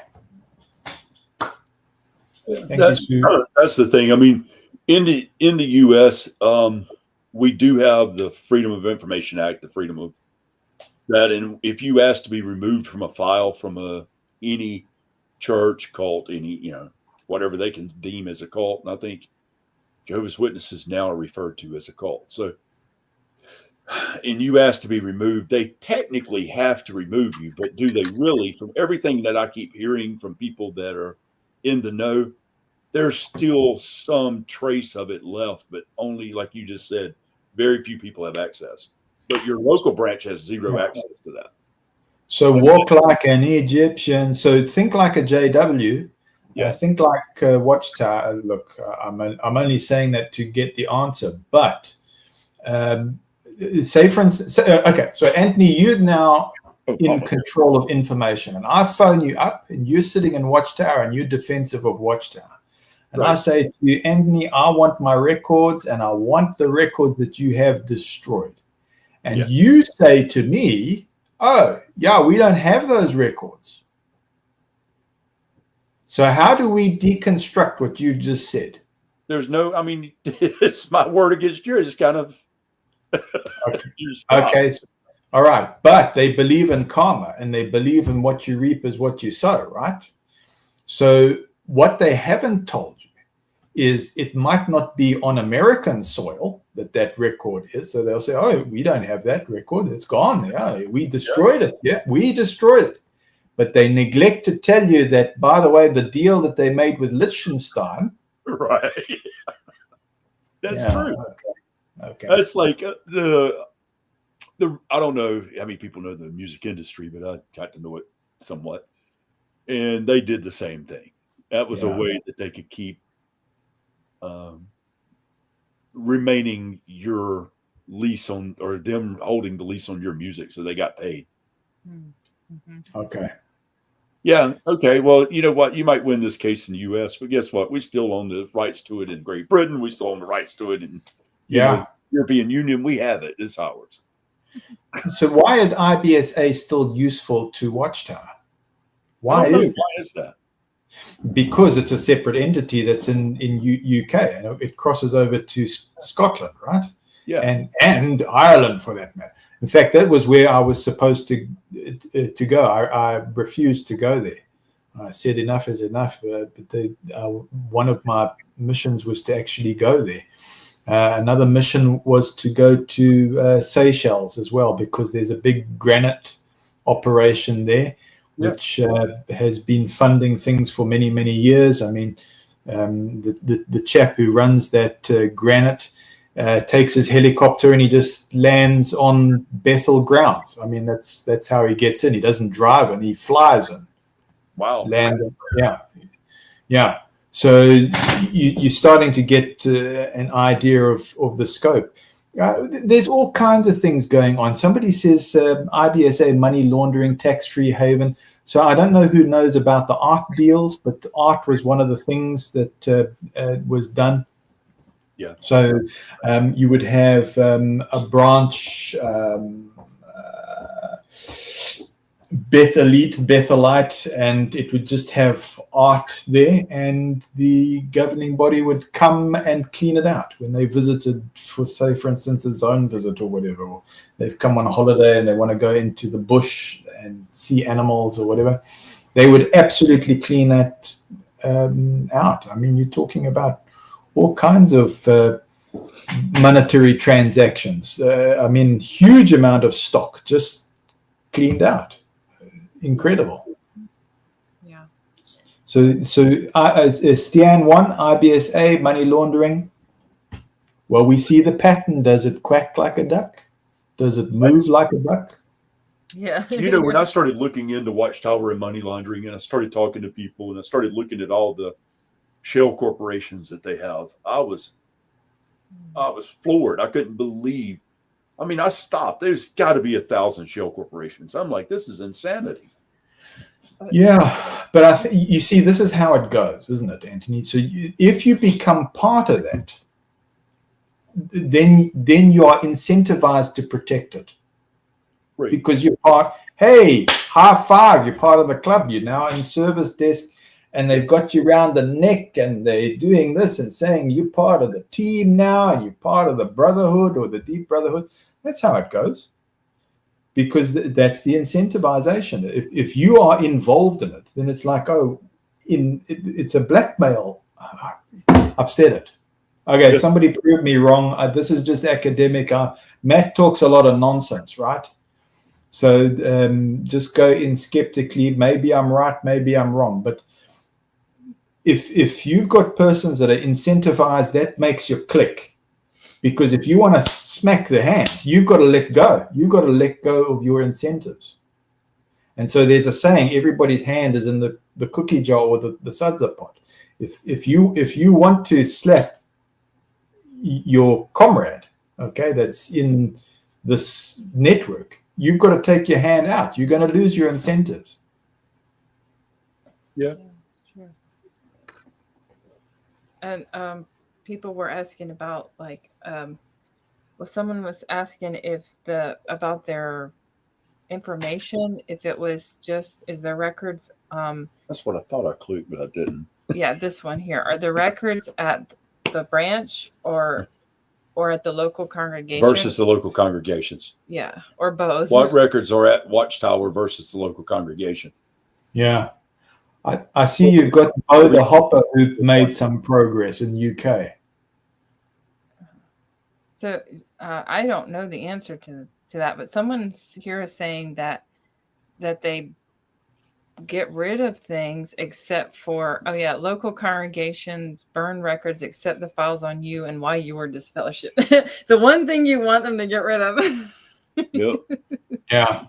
So Bo the Hopper, it looks like you made good progress by going to 4 entities, but I'm going to ask you this question. Is it only 4 entities that's used? So look, data auditing started to become a thing. I knew about it 2013, data auditing, when they were trying to calculate tax through the benefits. In other words, they were saying, if you have your laundry done or if you have your car serviced by the Bethel, this adds up to benefits. So that was when data audits were going on. All right. So that, again, the same method of compartmentalizing through having different instrumentalities, which would be your data havens. That's how that was done. So if you set up another company or another instrumentality and that's your data haven, then you've separated. You've distanced yourself. So you went through 4 entities, but they're not at liberty to tell you how they're connected to the 2,000 other entities that are there. Bahamas, Liechtenstein, Switzerland, Let's see. Gibraltar. So Happy Thought says, we have reviewed the grounds and based on Article 16 agreed to delete all personal data relating to you. But maybe it's, again, the thing that you said, there's so many names that they're using. So probably it's just going to be there, probably. Article 17 of the UK GDPR requires deletion of personal data only when certain grounds are met. Oh, okay. So they'll delete it on their soil, but they're not obliged to do it in their data haven. Yeah, like it'd probably be here. Okay, someone has a little field service humor. I only have one magazine left. I asked the elder brother, is that older brother maybe? What should I do now? He said with a serious face. Present it so badly that the door opener won't take it. Keep counting that time. Yeah. And don't place the magazine, I guess. Yeah. Use that magazine more doors. What I like about your channel, the Anthony and KC, is it keeps it light, because sometimes these things are so heavy and we're carrying all our sunburn and our wounds and our fears and things like this. You got to have some kind of humor going, so. For sure. Thank you. And it's true. I mean, because when you get to listening to everybody's story and all this stuff, it is so much drama. It's not on purpose. It's just part of the culture. I mean, it happens, and it does. And of course, everybody has all this anxiety and just living with fear and anxiety constantly as a witness. So when you're leaving all that, you want to leave that fear and anxiety and guilt behind so you can, be at peace with yourself. Yeah. So what did you want me to find? The Elder's Manual, even though it's the Spanish, I was wanting to look at something. Okay. I think I've got an English one. Do you need an English one, Anthony? Yeah, that would be nice. Somebody's going to be giving us one soon. What's the latest one you have, Matthew? What year? Because we have a 2020. Of course, I know you can find it online, but it's nice to have a copy. I got a whole stock of those things. What's the most current one you have? Oh, you were a coordinator? Yeah, but the thing is, everybody went to digital, so we were left with all the hard copies. Oh, gotcha. Like nobody wants them. Yeah. But they keep changing them, so. Yeah, well, this is the thing. I mean, when was it that one last year? As soon as it came out, it was redundant already. They actually said, but we've released this thing, but we have to release the updates immediately. Right? That's what happened. Yeah. And so I think the one this year also, it started coming out with the additional. It's reasonable to conclude. Who's reading that? WATCHTOWER keeps a record of every reported CSA case. Must letters go only to the. I got to put my glasses on. I think coordinator/secretary who shares just the key points, but the legal and service departments must comment on each case. Okay. So what did you want me to look at? Reasonable to conclude. Were you on service desk or were you on circuit work? Records. Okay. Did you get a circuit manual or branch manual? What was the question? I'm asking reasonable to conclude how deep they were in the org. Did they get to service desk level? Mm-hmm. Oh yeah, he was very deep into the org. Yeah. You get a lot of the behind the scenes stuff. Yeah. Okay. So I have to. He's wanting me to find. This is in Spanish. I can read Spanish. And I can mutilate the language, but enough to get by if I had to. I was looking for something about what now? What to do with the letters for the CSA case. And how would you know what page it's on? Because it come to me because reasonable concluded mentioned chapter something. 17. Yeah. Okay. And Anthony's a closet elder. Yeah. Well, that was funny, man. He said when I was studying, he was like, that you know a lot about the Bible, blah blah blah. And he was like, once you get baptized, it wouldn't be no time that you'd be a ministerial servant. Right. Like, oh great, okay. And I'm sitting here trying to hold my tongue at this point. This is before I let him know I think it's bullcrap. But well, listen, we're gonna open it up to the audience and ask them if they think that Casey and Anthony's channel is a front for deep state governing body or something. Just accumulating data on the Exjw community and apostates and those who've been thrown out for conscience. Oh, thank you, sir. Oh, thank you, Sue. Love you all. Oh, she's so sweet. Yeah. I have to respond to her. Oh. I'm terrible at this. I don't know. I'm like, I don't know how to respond to somebody. Wait, hold on. Okay, here we go. Here we go. Now I think I can. Okay. I have to say you need to look at the elders. Oh, you need to look at the new elders book, but the Spanish version has the. Okay. I don't know. I'd feel like I'd need to phone up my psychologist if I have to open that book up again. I'm trying to undo what's been done there. Yeah. Gotcha. So Reasonable said he had his brother-in-law was a circuit overseer. Yeah. He's got a lot of info on that. Yep. Is that reasonable to conclude saying that? Yes. Controlled opposition. Yeah, look, reasonable to conclude. It's a bit rough when your students are now on the circuit work, or your students are now in the branch and doing things, and you've trained them. You know what I mean? Mm-hmm.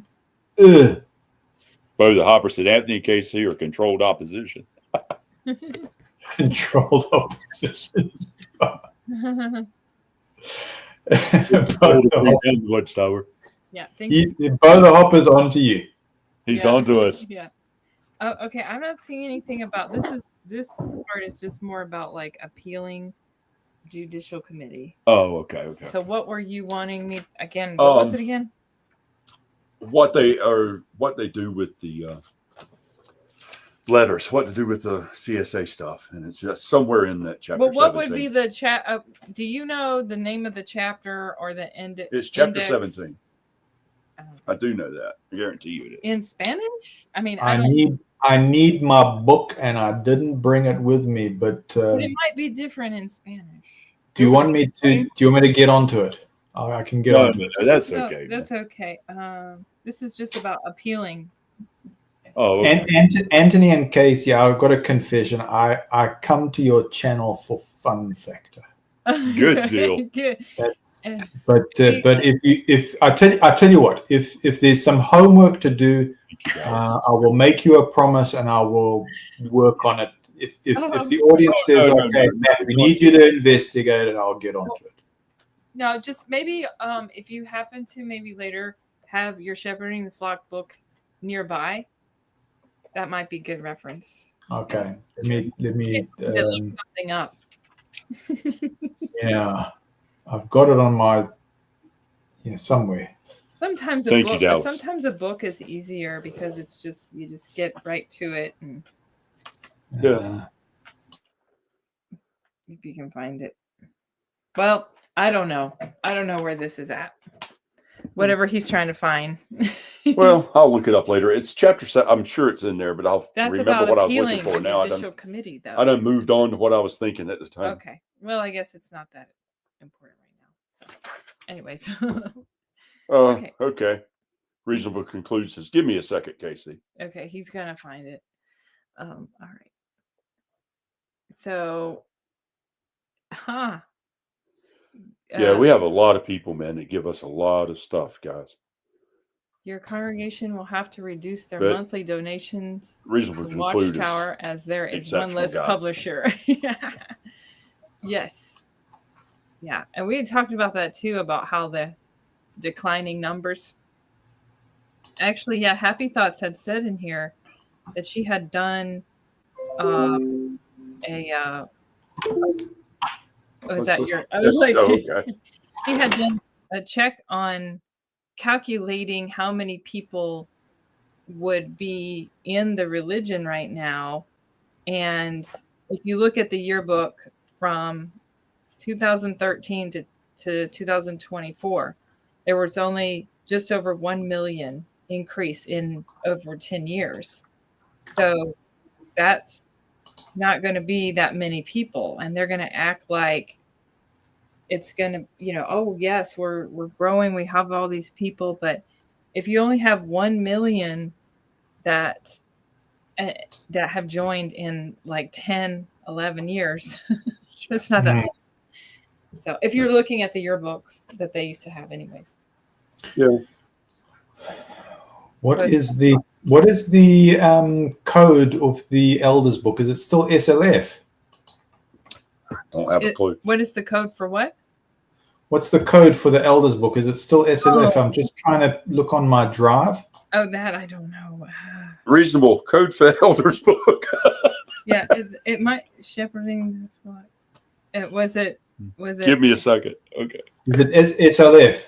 I would try that just to see. Okay, let me have a little look. Man, we're dropping some people watching this like crazy all of a sudden. Yeah, well, you Watchtower Deconstructed. You can go for years on this stuff.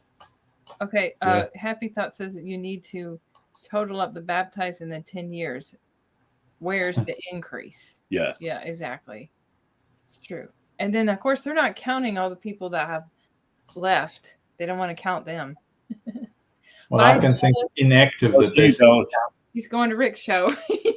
Is Rick on today? He's on every Saturday, believe. Have you been on there, Matthew, on his channel? Yeah, I have made a big mess on Rick. Oh, that's right. That's right. So you didn't want to go back there anymore, I guess? No, I do. I really enjoy Rick. In the front for Jehovah's Witnesses, the governing body. Saint Co-Pilot. You didn't have on a throwback T-shirt today. I did not. I know. Aw. We'll have to do that next. He'll have to do that next time. He has a ton of T-shirts. Yeah. And I didn't get to say hello to somebody. Oh, I think it was trying to remember who it was. It was actually that was a funny episode. Oh, Pomo Sapien. Okay. Oh, and spring chicken. No spring chicken. Yeah. I wanted to make sure I mentioned you guys. Rick is on now. What? Okay, UFOs and the Watchtower. Oh, really? When have they talked about UFOs? They did that in the 90s. Really? I didn't remember that. So it should be 1990 Awake, if I'm not mistaken. Was it? My memory.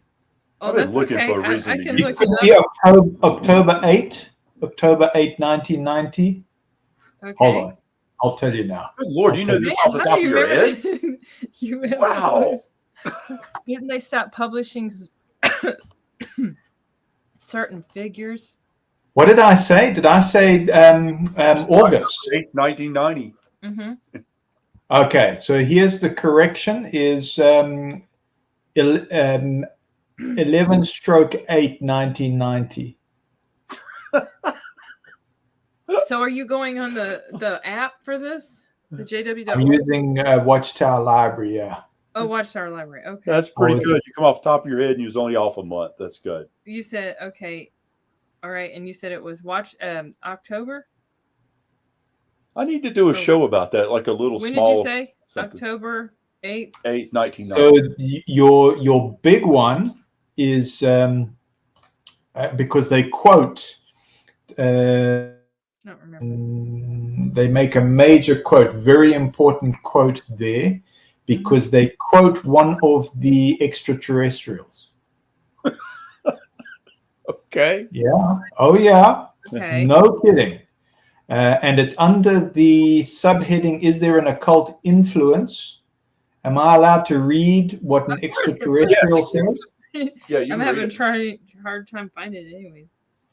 Okay, so KC, we are on page 10 of Awake 1990, 11/8. Awake. Okay. All So right. if you're using the Watchtower library, you can just type in UFO and you're looking for 11/8. Can they be identified? Is there an occult influence? And it will be the second paragraph. Am I allowed to read an extraterrestrial words? Yes. Of course. Because they speak telepathically, you know that, eh? Yes. And it says, there is no such thing as death. What? There is no, this is in the Awake for everybody to read, folks. All right. There is no such thing as death. There is no such thing as good or evil. Creation, evolution, and reincarnation are valid processes at work in the universe. We, and then it has in brackets the ETs, are not here to control or rule you, but to guide you. The earth will soon undergo tremendous cataclysmic changes, and when these changes are completed, less than 1 out of 1,000 of the present population will still be alive. Wow, that's really weird. Okay, now I'm having trouble finding this. I'm on the Watchtower library, and you said from there. It's the Awake magazine. I know, and from there, do I do the search bar? So tell me where you are, Casey, and I'll guide you through. Oh, I'm at the Awake 1990. I found 1990. that. So it's 8th of the 11th. Okay. So November. November. Okay. And then you said, unidentified flying objects or UFOs. Yeah, page 11 or page 10. Page 2 to 4, 4 to 7. You said UFOs, can they be identified? That one? Oh yes, you're getting hot. So then look for the heading now. Is there an occult influence? Okay. I see it there. So, and that's where you read from. Okay. Interesting. You see that? Yeah. Okay. Yeah. But so they were basically just trying to say that UFOs have to do with the occult? Yeah, they're very non-committal, because as soon as you get into writing desk and you talk about the Norway and you start talking about, the Palladians. If you start talking about the Nordics and the Palladians, you will start getting some very interesting things from the writing desk and research of JW, which they don't normally talk about to the rank and file. Okay. Because there's this idea in Job where if you take a look at Job, you'll find the word Mazzaroth. And Mazzaroth, you see the footnote is connected to the zodiac. So in that reference, in that area of Job, it says the Kessel constellation. So although in the Watchtower, it did say that they kind of said Jehovah's throne is no longer spoken of as in the Palladi system. All right.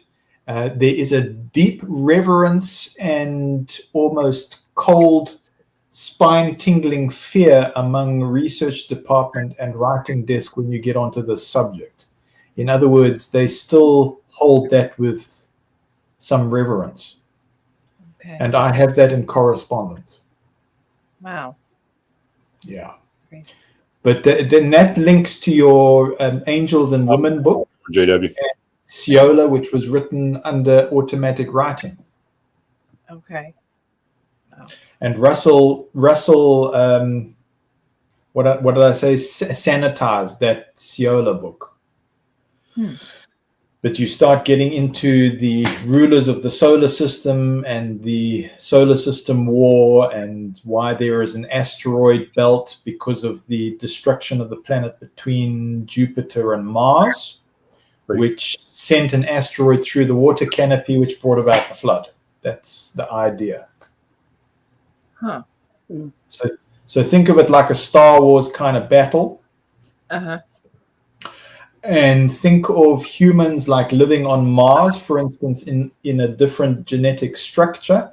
And when when there was that destruction of the planet, they had to take our DNA and they seeded this planet as a backup planet. And that is where you get your theosophy kind of idea of the fall.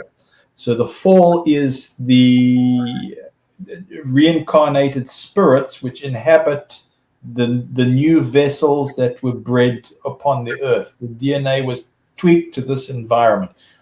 I know it sounds wacko, right? But that's CRISPR-Cas9 kind of thing. Bye, Born JW. I want to say goodbye to him and hello to Artsy Kim.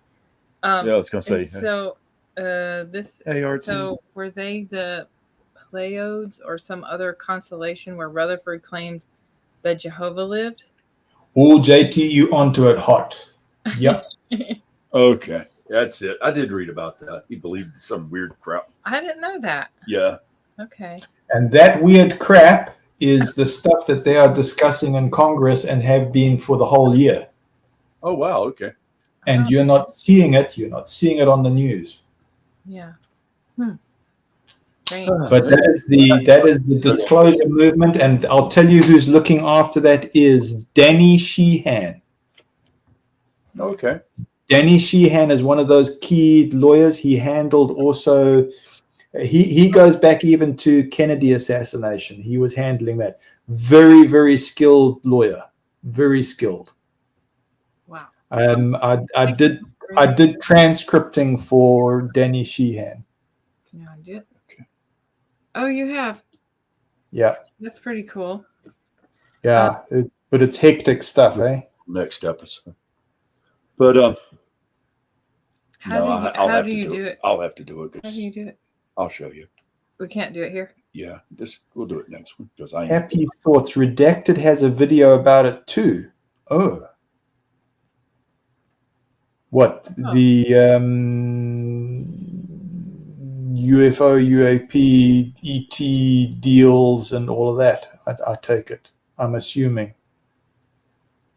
Okay, Happy. If I've put you on the spot, don't mean to. Okay, we found this part in the Shepherding the Flock book. It's where it says "Do not destroy."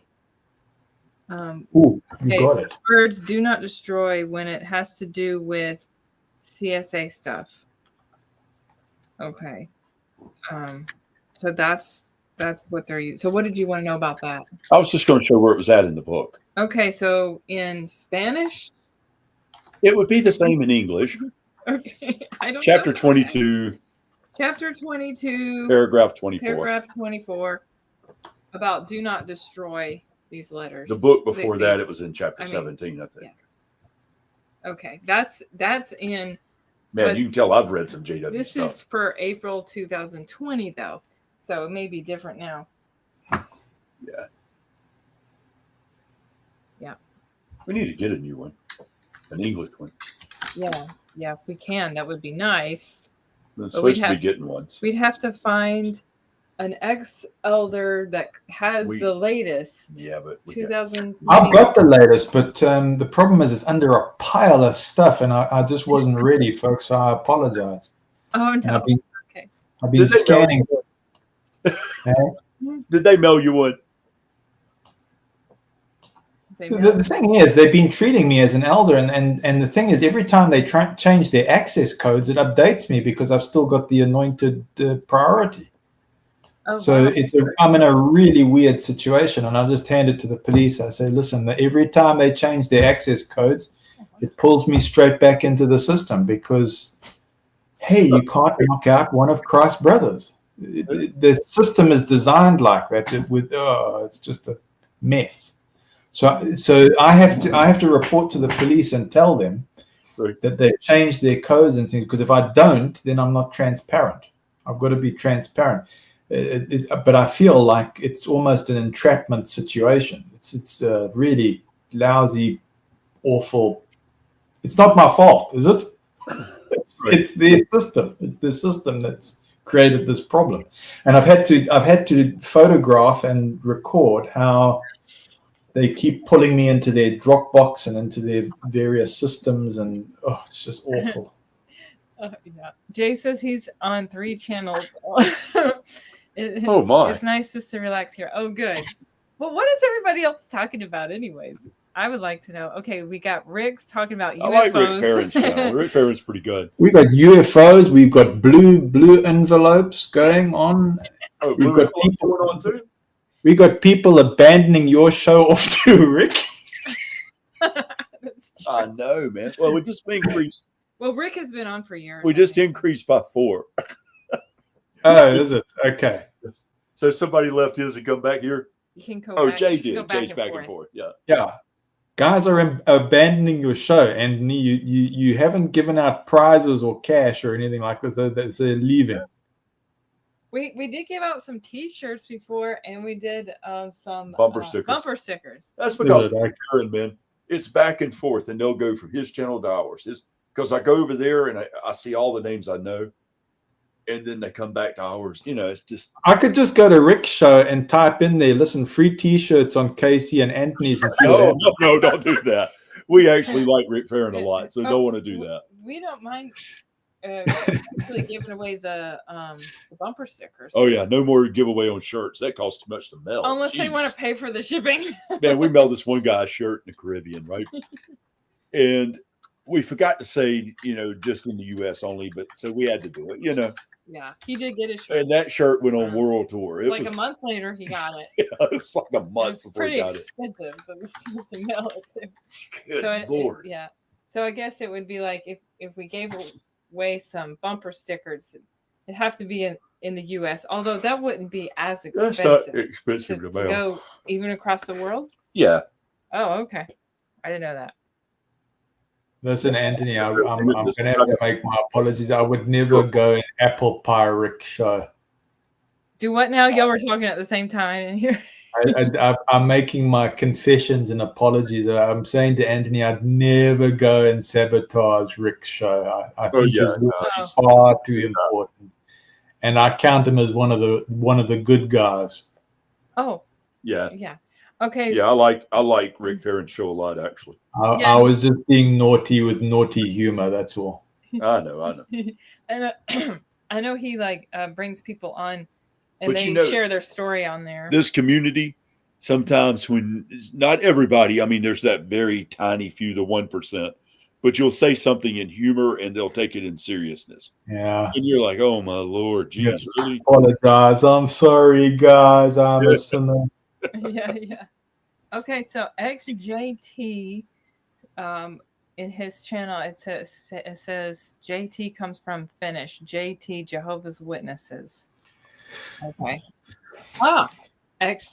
Yeah. Well, it's like in Spanish, it's Testigo de Jehová. So you do the T and the J. All right. Okay, I got you. So that makes sense. Yeah. Oh, mailing letters back in the day to Russia was $8. Oh my goodness. I didn't know it was that expensive. I did write letters to Russia. Did you do that, Matthew? No, I refused to do it because I could see through it. Oh, okay. Yeah, I wrote a bunch of letters, and I guess people are trying to write letters to France now, huh? Is that they were trying? The French brothers are trying to write letters. Jay said it cost him $8 to mail letters to Russia. Yeah. So yeah, to answer you, KC, so that French thing is going on, but now go to France, and isn't that where our French brethren and elders just disfellowship the governing body? Yes, there's three elders. Yeah. People were saying that they didn't think that was real. I mean, maybe it's some unhappy elders that were unhappy about the situation. Yeah, so that's, look, it's controversial, isn't it? I mean, family of mine said to me, Matt, how do you know that's legitimate? I go, well, where does an elder get their authority from? It's only by following the flow chart. There's very little thinking involved, isn't it? Yeah. So as long as they follow the rule book. So in spirit, or you can say, you can say in spirit, or technically speaking, all they did was they delivered the message. So they are the messengers. So but okay, I'm going to give my personal thought here. Shoot me down. My personal thought is when they say that they have found a legitimate way to be elders still, I believe it. I believe that there is a flaw in the system that still allows that, because I get treated as an elder and I'm going, what's going on? I'm not getting an answer. Why are you still involving me? Is it because of fiduciary connections? What is it?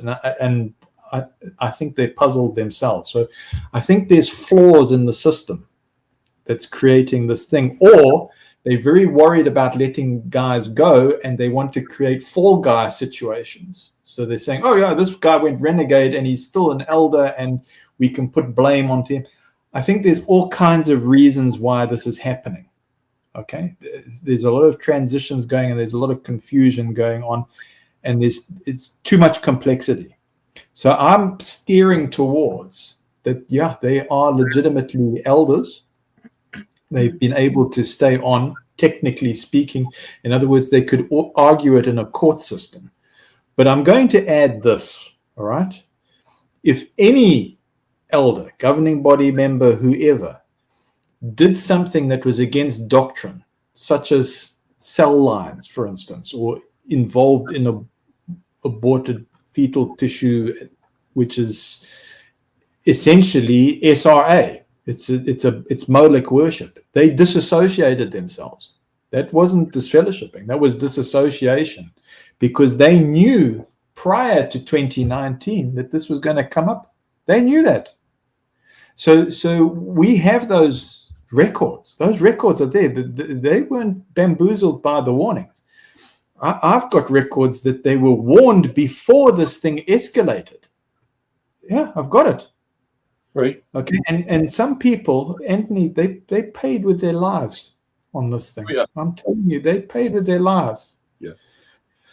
So whether the French guys are legitimate or not, maybe the question we should ask is the message legitimate? Mm-hmm. I would say yes, until you can prove me wrong. What they did, they delivered the message that many couldn't. They articulated, they put it out into the city gates, because it's all over the internet, right? Right. And it hasn't been brought down, hasn't been contested. So you might say, oh yeah, they're not quite legitimate, but is the message legitimate? Yeah. I don't know. Is that a good way of looking at it? I don't know. Yeah, definitely. Yeah, thank you for sharing that. Thank you very much. Yeah. Reasonable to conclude. I appreciate that. What did he say? And thank you, Matthew, for sharing. Oh, okay. So we're going to get the latest Elders Manual. Yay! Oh, cool. We got the PDF. Yeah. Sorry, guys. I'm not with it. There's just too much stuff on my drive, and I can't find it while I'm that's okay. online with you. We'll get one. Are we keeping up to date with all the comments here? We're not leaving anybody out, are we? Artsy is making lots of comments. Commented yet on 6 screens. Okay. So Artsy said that she was on watching a Spanish XJW movie, and after subscribing to that, a bunch of other XJW videos popped up on my YouTube. That's which I think were from Spain. But okay, so I think it's just an algorithm thing. Yeah. Because if they're like, oh, you like that? Well, here's some more. Here's some more of what you like. That's basically how that works. Well, that's like whatever you're saying when you're talking and you say something. For some reason, your phone picks it up and they'll start sending you the advertisements for it. I know, which is creepy. You're like, okay, I don't know. I don't want you to know that much about me. Yeah. Sorry about Bo the Hopper. So in Finnish, JW is JT, meaning Jehovah's. What? Jehovah's Witnesses. Witnesses. I love it. I love it. Oh my Lord! I got You got it. This channel. both of Oh them. my goodness. Jane Spitfire. They got a spaceship without people orbiting Jupiter till December 2030 now. It's way back. Okay. Jane says, I've seen plenty of UFOs, but they weren't flying saucers, just stuff I didn't know what it was. Yeah. Can I be a mod if you need one? Yes, of course. That? Sue? Yes, Sue. I will make you a mod. If I don't do it today, I will do it tomorrow. But I'm on how to do it. Yeah, I'm using a different I'm using my personal one to watch this on, so so you can't do it here? No, I have to do it right here. Oh, my jaw hurts now. How do you do it? I'll do it, Sue, no problem. So I can't do it here. No, not when you're doing this. Okay. We have to do it. Awesome. Thank you guys. Oh, no problem. Yeah. Okay. So are we going back to the JW UFO connection? Artsy. So Artsy, I sent you that book as a way in there is the Angels and Women book that Russell sanitized from the automatic writing book written by Smith called Seola. I don't know if you got that, Artsy, but I did put it in the comments. I can do it again. I've been looking for a reason to post a song anyway that I've got in my patch. Children of the Sun by Billy Thorpe. That would be a good one for that. Okay. So you have where did you get that stuff, Matthew? So Angels and Women used to be in the branch libraries or in the missionary home libraries. You can still get it on the JW login for members, but it'll be text only. I don't think there's any pictures. I think it's only text. You can. Oh, I already have the Angels and Women, but thank you, Zed Matthew. So Seola is the other one for further details. I mean, that's the unsanitized version. So Artsy, what would you like to know about the UFOs? Are you wanting to know the Awake magazine that was discussing that? Someone was saying it might be a great late night thing to do. That's true. Yeah, do it on Halloween. Yeah, that's coming up. UFOs, ancient and modern. That's in the 1991 that you had. Yeah, but All right, Sue, make a comment and see if you got a wrench. What now? I just asked Sue to make a comment and see if she has a wrench. Oh, okay. She got it. Yeah. Yay. Okay, I have not even heard of Seola book. Archive.org. It's super scary. Ooh. Scary, huh? This is the time to be scared, isn't it? You're now part of our branch committee, Sue. So okay, so you go to what is it? You go to archive.org and you look up our governing body. Do you know this? What? No, I don't. Archive.org. And then you go to Seola, I guess. XJT Samuel. Okay. Committed to reading the angels. Seola. So I don't know anything about this.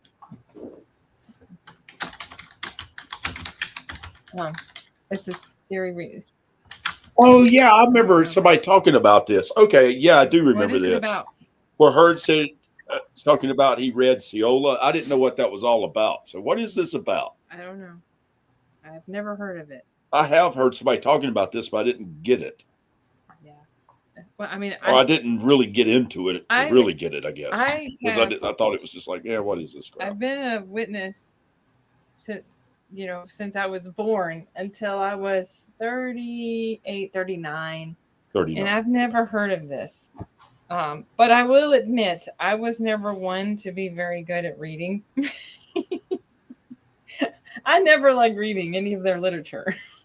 Yeah. But I had to for the double study. means 4 separate kingdom halls. Oh, I double. You remember the question? Oh, okay. Yeah, we were wondering what double meant. Anybody that wanted to know what double meant on the comments on the video I posted, it meant that her son or daughter went to 4 different kingdom halls. 4? Yeah. How do you go to 4?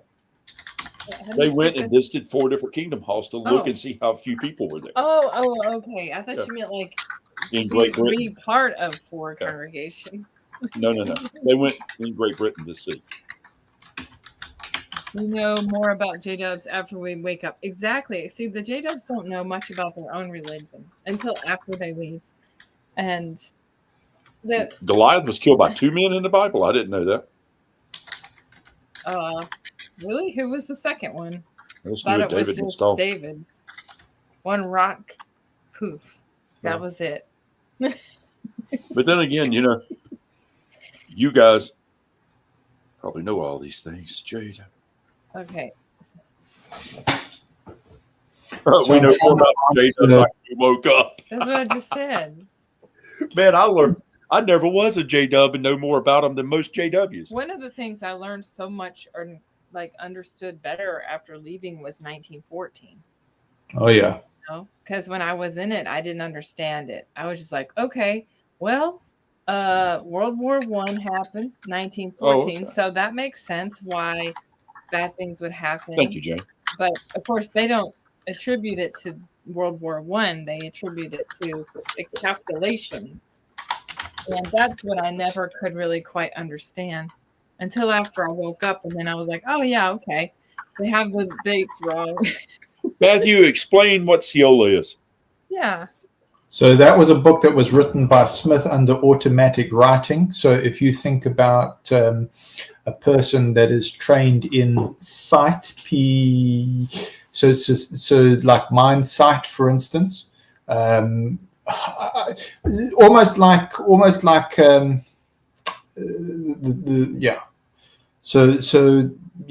sight. So it's going according to that impulse, the flood of third eye kind of thing. Sorry, say that again, Anthony. Kind of like a third eye kind of thing. Yeah. Okay, so we're simplifying it, and in our simplification, we're making it inaccurate. But that's what it is. It's listening to that higher self and writing down without questioning. Don't question it. Don't make any deduction. Just get into that pure alpha mode where you're just writing, and that's automatic writing. Oh, I know what you're. Okay. Yeah. Okay. This is. So I don't know if your audience. You see, I've got to be careful what I get into with your audience. But is there anybody offended by controlled remote viewing? Is there any, have I lost you, or is there anybody offended by that? Well, we don't explain what that is. Controlled remote viewing. That means where you can control somebody else. STCO pilot has said like remote viewing. Yes. So controlled remote viewing is what? The US government paid SRIs with the likes of Russell Targ, and that was the connection to the Scientology, Anthony, that we were discussing. Yeah. So they paid for Stargate, also known as Grill Flame. Yeah. Okay. But it is interesting that there are the XJT. But it's interesting that there are things in the history of the organization that comes very close. Yes, correct. You've got a match. Correct. So that is the same methodology. Okay. To produce that Seola book as well. Also think about writings like Ellen White. Yes. Okay. All right. Final War. Very similar. You'd be offended easily. And we also read tonight that in the Awake, it's okay for the governing body to put what an extraterrestrial says. Yeah. In the 1990 Awake, isn't it? That's pretty scary, actually. Right. So the same way that they spoke, or the Awake printed the non-corporeal extraterrestrials information and printed it to all of JW. That's the same method. So when we say, oh, no, we don't use automatic writing, well, you put it in the Awake. You put it in the Awake magazine. Man. Okay. And this thing with the Stiola was on archives.org, or was it on jw.org? No, it's a book. It's a book. It was produced by Watchtower, but you see, our home was a missionary home. Our actual sanitized family home. Okay. Yeah. So what have I put there? Ciola is not a Watchtower book. It was sanitized by Russell, and he produced the Angels and Women based on Ciola. Gotcha. You know, that time in that era, man, there was a lot of wild stuff going on with writings and stuff. Because shortly thereafter, in the 30s or 40s, the 40s maybe, Brave New World come out. More, control. Well, that was Gurdjieff and Ouspensky's time. I mean, their mystery school in Fontainebleau in Paris. Yep. I mean, so that was the fourth. Was it the fourth way? And I mean, you take a look at what was going on there. You go, crumbs. It sounds like Bethel. That's scary.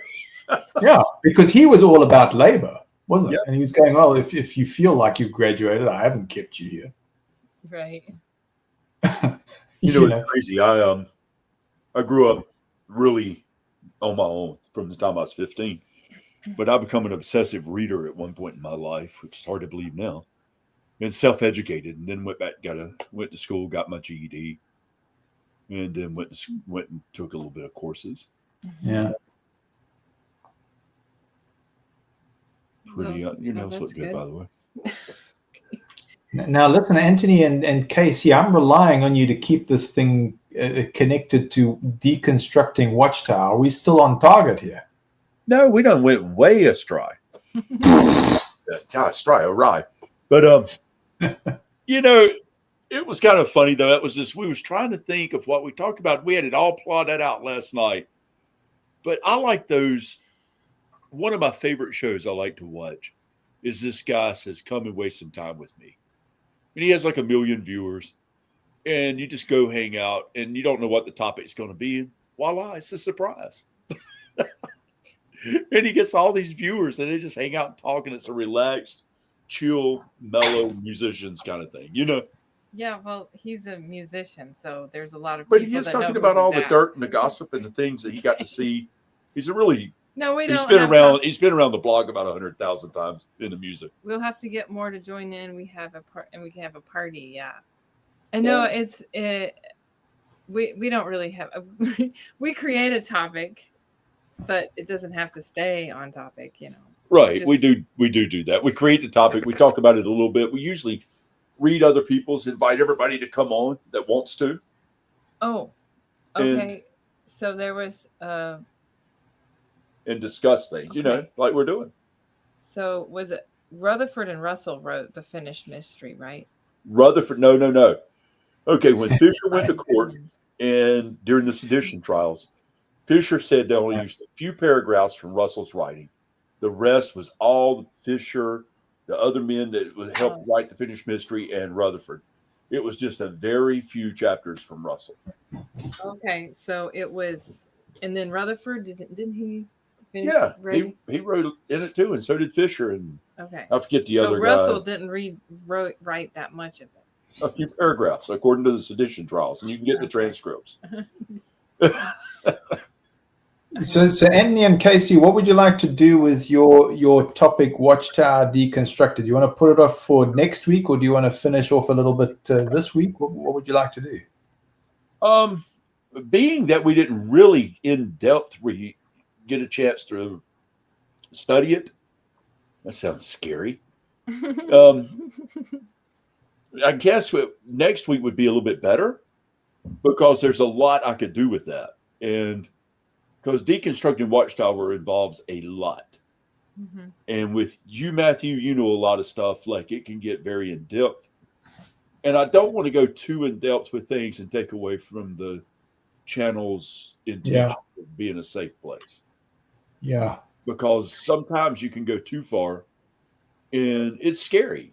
People get scared because they were part of this and they're not to that place yet, you know? Mm-hmm. And then you got others that's like Artsy Kim. You know, she's good. She's into this. She's learning and she don't get running, you know? Yeah. And do you think we kept up with the comments and kept the audience dignified and acknowledged well today? Oh, yeah. Yeah, and RC says that she mentioned to her mother the Clayton Woodworth facts. There you go. Yep. XJT. Oh, to X, and she didn't care. What? But I don't know who that is. Clayton Woodworth facts. It goes back to Rutherford's time. Oh, I don't know. I've never heard of it. And what was the guy's name that Rutherford sent to England so he could take control of the Watchtower? I forget his name. He kicked him out. England. Yeah, he sent him to England. I don't know. Because they had some trouble over there, and he sent him over to England. Do you know, or Matthew, actually, he didn't send him. He talked him. He conned him into going because he was actually happy thoughts. She's got to go. Oh, see, happy thoughts. Thank you for coming on today. And he really conned him into going. What was his name, Matthew? Do you know what I'm talking about? I'm not with you. I'm sort of looking at the. I'm caught in between looking at the live chat. He was over the committee, you know, before Rutherford took it and become the president. It was okay. Macmillan. No, not Macmillan. Macmillan never was nothing until later when Rutherford took over. Okay. Russell didn't leave him nothing involved. He wouldn't even on the committee. Right. But he had power. That's the craziest thing I've ever seen. I don't get it. Yeah, no, sorry, Anthony. I was saying goodbye and I wasn't in gear there. Sorry about that. That's okay, man. Yeah. Okay. So Happy Thoughts is leaving. Jay says people will be hurt as they wake up, and that's true. I was hurt. I felt hurt. Oh yeah. Okay. Thank you, RZ Kim, for sharing that. So it's Clayton Spiritism link. Okay. I haven't heard of that. Now, see, here's the thing with that. Like when people wake up, they feel betrayed, they feel hurt, they feel angry, they feel sad. It's like someone dying, and you got to go through and process all of those emotions, and it takes time. It don't happen overnight. And if you got some place where you come to, it's like stressful, it's not going to help you. Yeah. Yeah, Anthony, look, I was kind of hoping that we were going to be able to discuss your video that you'd done, but sure, we can do that. I'd be glad to. The other thing is it's about the people too. So it's not always, you had the idea of the Watchtower Deconstructed, and then it was kind of organic with the chat. I think that's basically hitting your mission, isn't it? And your mission is healing people, from what I can gather. Am I right? Yes. Yeah. So it's the sense of community, and I think you've got a really good sense of community here, which is nice. And it keeps it light, and it's humorous, and I think that's what people really need. That's what I need. Yeah. Oh, good. And see, that's the intention of the channel. That's the reason. When we started this, that was our intentions of this, was to give somebody a place to heal and to still be informed, to still get that uncomfortable feeling by discussing it, but then lighten it up and, have fun. Okay. We have someone new here. Hi, Nadine. Nadine, hey. Yeah. Glad you're here. This is the book, and it's, anybody got this book, you get a good kick out of it because. Oh, there we go. It's Macmillan. There we go. It's some things in here I'm sure he wished he wouldn't have put in it. You wish that he hadn't put in it. He wished. He hadn't. Okay. Yeah, I don't care. I'm glad he did. That's all. Yeah. So yeah, and someone said, "I'm glad you woke up." Yes, thank you. I am too. And well, he helped me. Yeah, and I know what she went through with waking up, and it was not a good thing. Yeah, but you get past it. Yeah, because once she was awake and once she processed it and went through it, But we have She Beverly. was better than ever before. Oh, that's who it is. Beverly. Hi, Beverly. Hey, Beverly. So I've seen Beverly before, I think. my mother, I can't see it there. My brother and sister didn't want me to wake up my mom because she said it would kill her, but she has passed now. Yeah. And that's another. Some people, it might be too hard. Yeah. Wake up. I mean, I think of my gran, Yeah. who's prepares her watchtower still. Yeah. And what would be the point of giving her all the details? I mean, she can hardly see, she can hardly hear, and it's one of those ethical kind of things where you go, man, you can't even get into this thing practically. So why would you even want to start down this path? You know? Yeah, that's the name of the book. Faith on the March. By A.H. McMillan. Yeah. It's a book. It's printed by Watchtower. Copyright 1957. Yeah. A.H. McMillan is the guy that baptized Rutherford, just so you know. My life of joyous service with Jehovah's Witnesses. Yeah. So Anthony, you protect your wife during the study process, and then you go on to know so much about JW. Yeah. It's true. You learned a lot. Oh my word! I studied Matthew. I had no clue. I just thought these were just some nice guys that come to the door, and I would offer them water and take their magazine and trash it, you know. But I was kind to them because I thought, you know, they were just out apostatizing. That's all I thought. So it was nice to them. So we can put you on writing desk for Watchtower as a consultant now. When I started actually studying with them, and I was like, oh my God, this is a cult. He helped wake up an elder. Yeah. I mean, we don't know to what degree because he ended up passing away.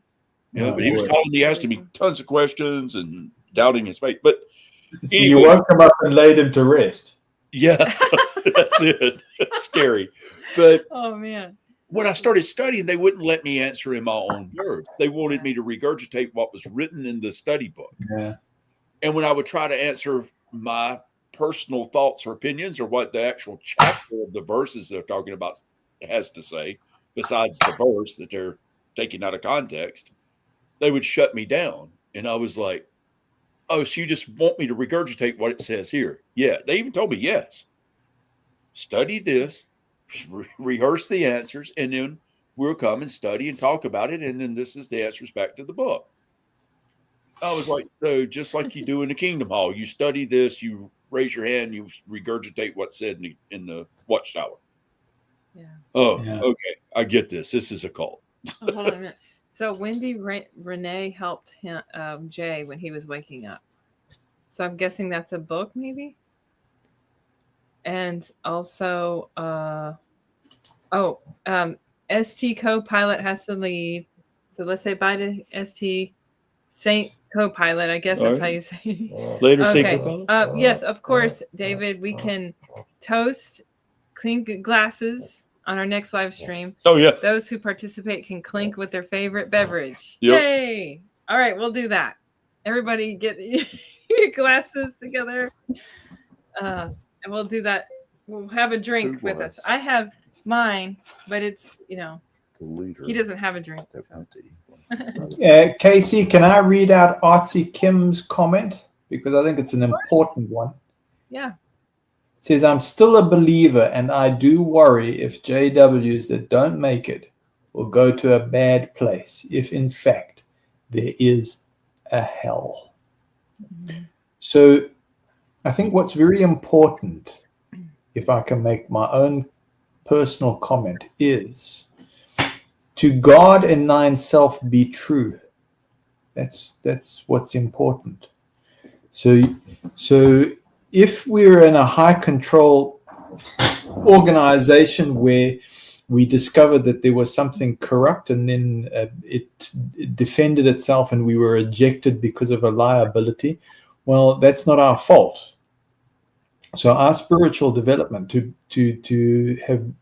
be able to develop our own spirituality, whether you want to say with God, with a higher self, or with supreme consciousness, I think that is very, very important, that we stick to the truth as we perceive it in our language and in our culture. It's very, very important. So, Artsy Kim, that's the best I can offer you. You still being a believer, you continue being a believer. All right. And if you are worried or if you're concerned about those things, I want to say, well, that shows that you still care very, very much. And it sounds to me like you're a preservationist. And that sounds like the Christ-like spirit. So you keep going. That's very, very important. I don't know what you, Anthony, and UKC say. You're very experienced with with the channel here and in healing people, but that's my take on it. Yeah. That's it. I mean, it's all about the support for people, to make people have a safe place, man. Try to give them some support and, to work through the process of it, of healing. And it is a healing, because any cult, and the one thing I did, Matthew, is when I started realizing what was going on, I played around with things in my past, because I had looked at other organizations. I was looking for some type of spirituality. Yeah. And so I looked at a lot of different things. And like the ones that were cults, I identified them and moved on. It doesn't make me special in any way. It just means that I just, didn't fall for it. Because when you grow up in survival mode, it makes things a little different. Yeah. And well, Artsy says that her mom thinks that if the elders believe that she's out, they might tell her to boot her out. So I have 2 reasons to share a little with her. Yeah, I know. But be careful on how much you share, because some people will turn against you real fast, or it's even your own mother. Yeah. And that's the sad part about a cult. Yeah. And it ain't her fault. It's the brainwashing technique, the mind control they use. Yeah. Coercive persuasion is a real thing. I would imagine that Artsy is governed by love and truth, and that's the motive. Yes. But it's also very, very tricky, because our emotions are so involved.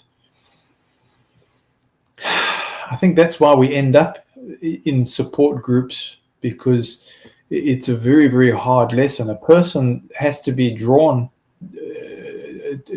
to it, and this is a psychology. There's persons that are trapped in the psychology, and you will talk one way and you will think it's logical. We are not logical people. There's a lot of emotions involved, and it goes beyond logic. So yeah, you got to be very, very careful, very gentle, and usually when invited, and even then, even when it's invited, the person may not yet be ready. Yeah, that's true. Yeah. I like what Bo says. It's interesting how Jehovah's Witnesses go on about how angels are involved in the preaching work, but how is that different from spirits of dead anointed ones being involved?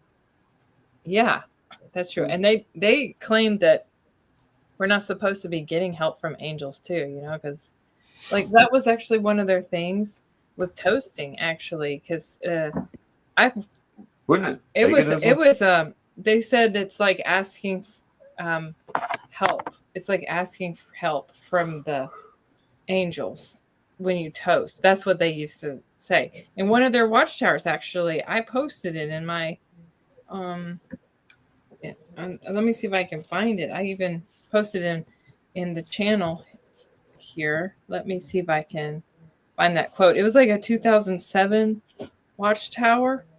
Okay. So I'm going to look it up real quick because I have it on the channel. I just got to go to post. It takes a minute to find all this. And it's funny because I posted this like literally maybe a couple of months before they changed their policy on it. All right, so let's see, where is it? Okay, gotta get down to it. Oh, here it goes. Watchtower, February 15, 2007, page 30 on toasting. Toasting today may not be viewed by many as a religious gesture. Still, there are valid reasons why Christians do not share in toasting, which has a religious background and even now can be viewed as asking heaven for a blessing, as if seeking aid from a superhuman force. I mean, so that's what they used to say. Mm-hmm. Mm-hmm. So that, they love to flip-flop. Oh, I don't ask for help from, don't mess with the angels. Oh, but the angels are helping the organization. You don't want them to see you wearing a cross. I know that. No. Well, they don't believe it, that Jesus died. They think that's like, geez. I think it's a very pagan symbol. Yeah, they went crazy.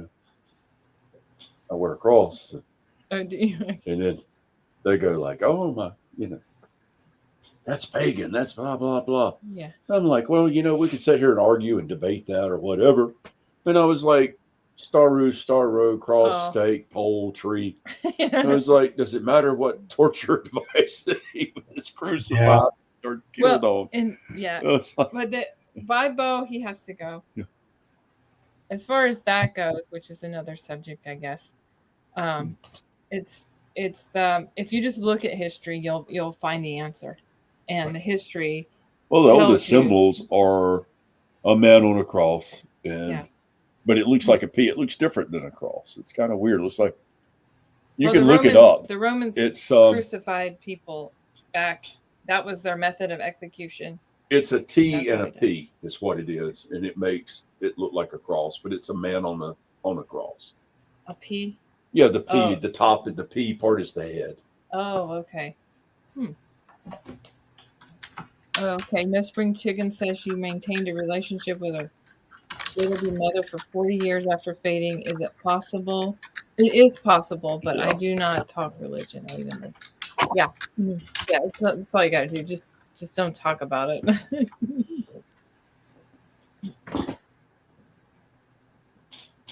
Oh, wow. So, Artsy Kim, you are stuck because you found the truth about the truth by accident.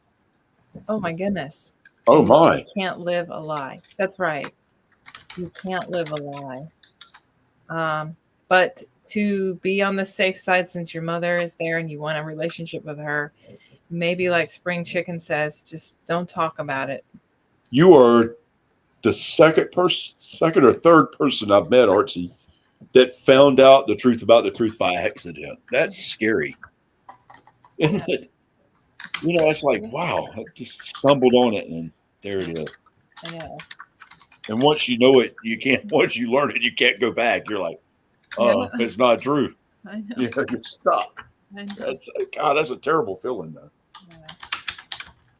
It's true, but yeah, definitely hang in there. Good advice, Dave. But we all have family in it. I mean, I do too. And we just don't talk about it. Just don't talk about it. In the beginning, you want to talk about it. I'll tell you, because I was like, Yeah. I was like a bomb waiting to go off. But then I just finally Thanks, Reasonable Conclude. Glad you were here, my friend. Oh, bye, Reasonable. Thank you for coming on the show today. Always good to see you here, man. Yeah. Thank you so much.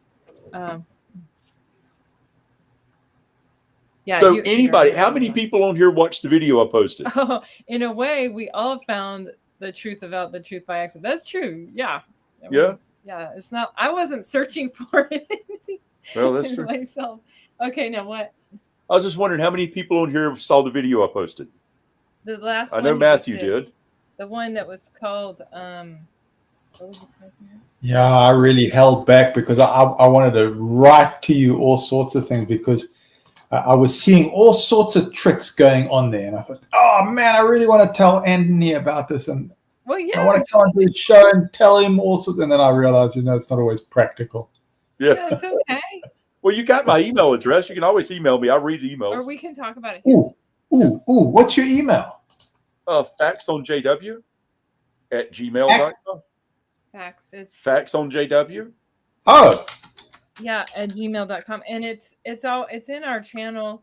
It's cool. always in the description. It's always in the. Oh, there, I'm writing it and it's right in front of me. Okay. Happy thoughts. Okay, good. Oh, Homo sapien. All right, man. Homo sapien. Hey, man. Thank you. I put it in the comments here. That's the email. Artsy Q. Artsy, you're gonna be okay. Let me tell you. 100. Yes, There's some very hard lessons, but I think you have made good steps in courageously finding a support group, and you're with a good bunch of people here.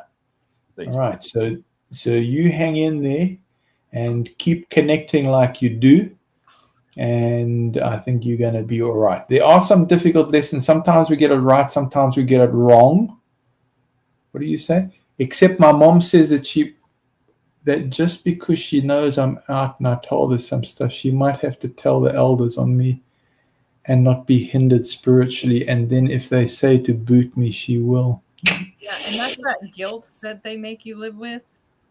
See, that's the coercion, Artsy. And your mom just feels like she's being faithful to what she believes is her truth. Yes. Yes. You could take control. Artsy, you could take control and you could go to the elders yourself and say to them, listen, I've got a witness, or I've got legal, or I've gone to the police or something like this. But that's also hard. I mean, that's what I did. And I can't tell you do that. I can't tell you go down that path. It's hard as hell. Yeah. And have I miraculously got the right formula that I can write a book and tell you, well, follow all these steps? No, I can't tell you to do that.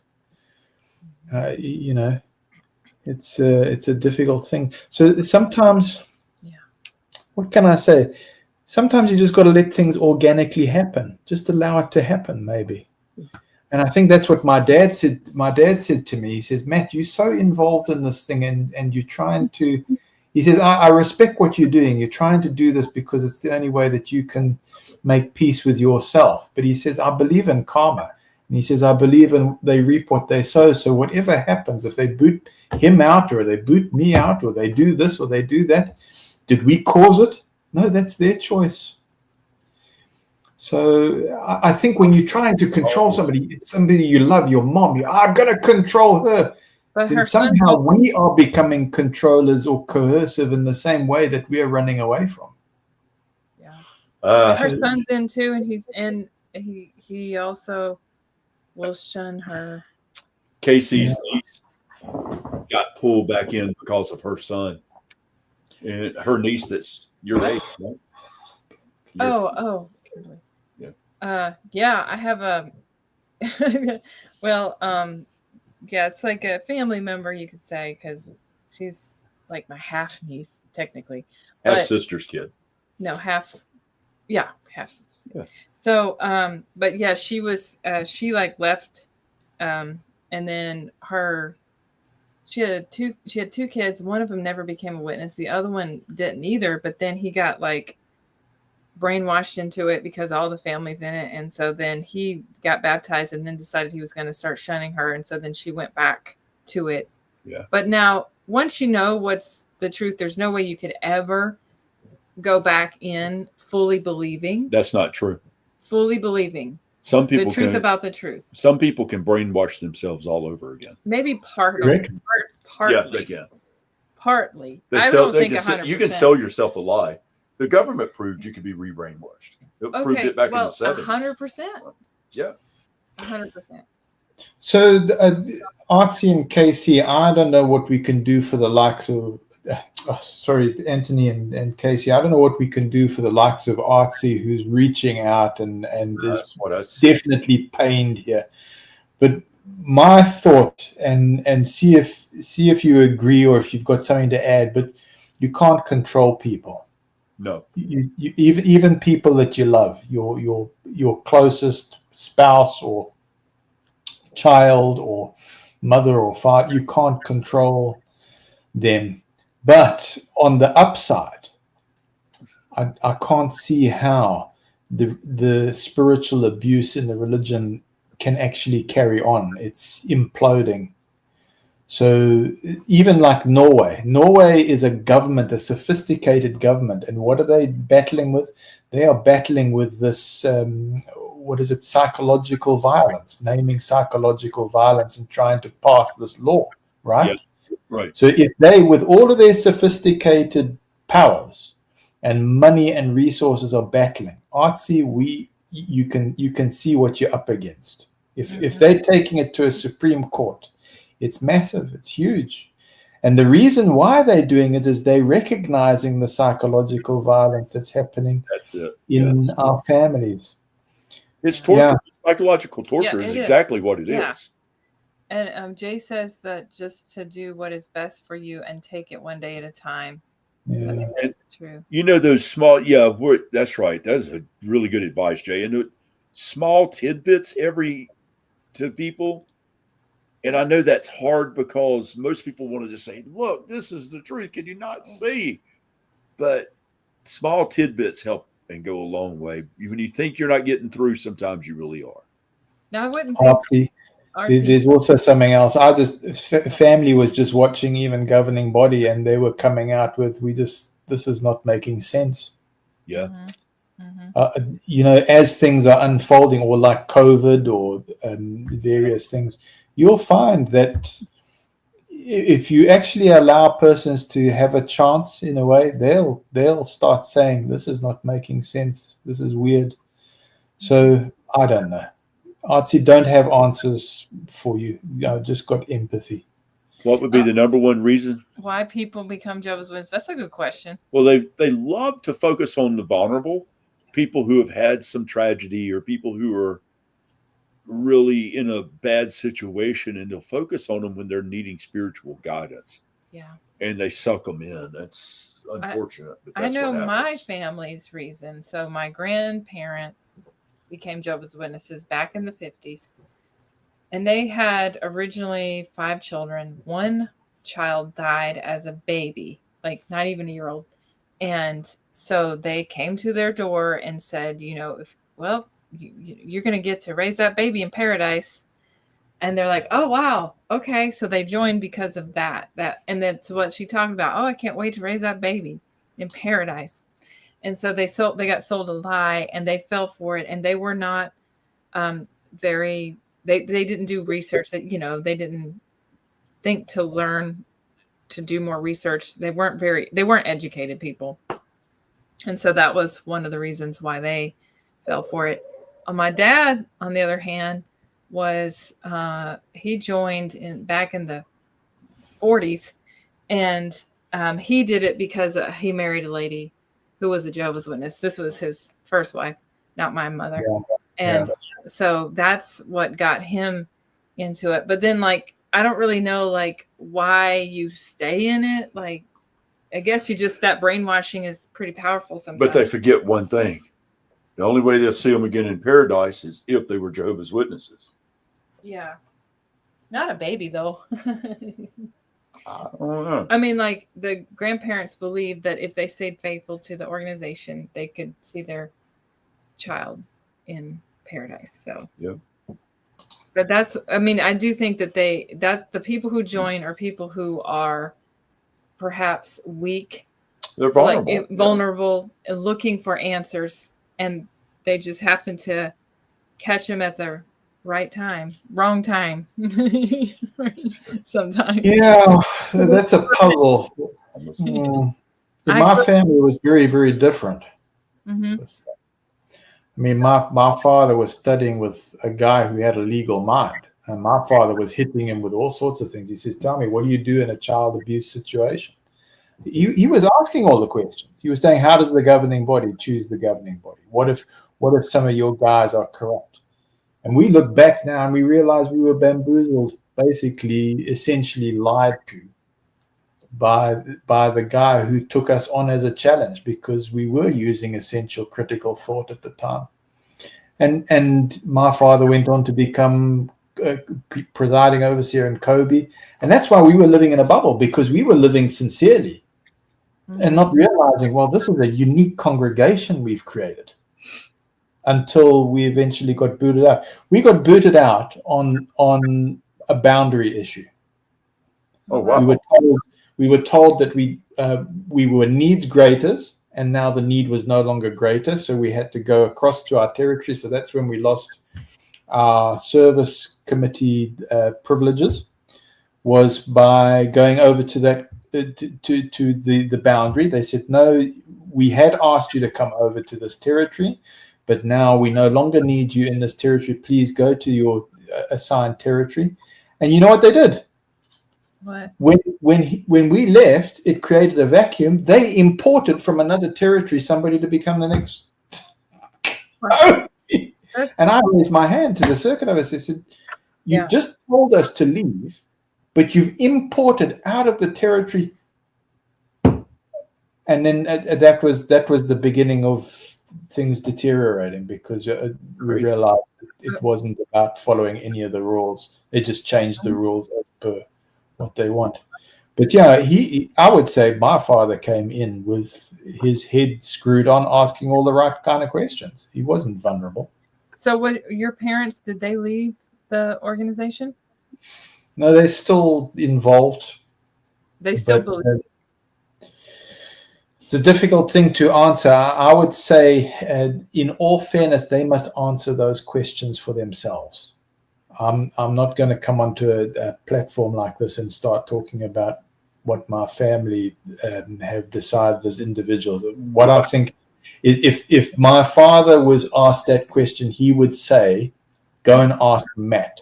And so I think I must do the same thing and say, as for my father's belief, go and ask him. I think that's how he would want me to answer that. I don't know if that's fair. Your parents converted as adults? My father was following Maharishi Mahesh Yogi, the transcendental. Oh my! Okay. Oh, wow. Okay. So he was baptized 1984. Oh, yeah. Okay. And he was fast tracked to become an elder and became a presiding overseer and a coordinator, and was well respected. I would say well respected to this day. But yeah. Kelly, quick answer to this question. And this is what I tell people. I know most people don't ever want to darken the doorway of a Kingdom Hall ever again. But just take a look at all the pictures being posted that are recent of Kingdom Halls all across the United States. I can't speak for other countries, but I personally see what's going on in Great Britain, and I see what's going on in the United States, and we get flooded with stuff. And the Kingdom Halls are empty. So you go from 100 and we had some guy post on our channel something like he was from Florida, and they had 150 publishers or something, and they only had 40 publishers left from 2000 to 2005. He left in 2005. I mean, that's ridiculous. So is people leaving? I mean, just our personal experience and what we've seen by going to conventions, by going to that's a Kingdom Hall. This one here had 160 publishers at one time. There's 38 people there. Yeah. This is the one. Oh, well. Yeah. So it's, and then he told everybody. Reasonable used to be in this one. And this is, that was just one that was on a Sunday, Yeah, we went. And then we went to the assembly as well. And let's see, where is that? We have only 9 people got baptized at the assembly. At the regional convention, yeah, which should be a lot of people. Yeah. There, but here's a picture. I'm gonna bring on that one. So to answer your question, Kelly, that's the convention. A lot of people are leaving.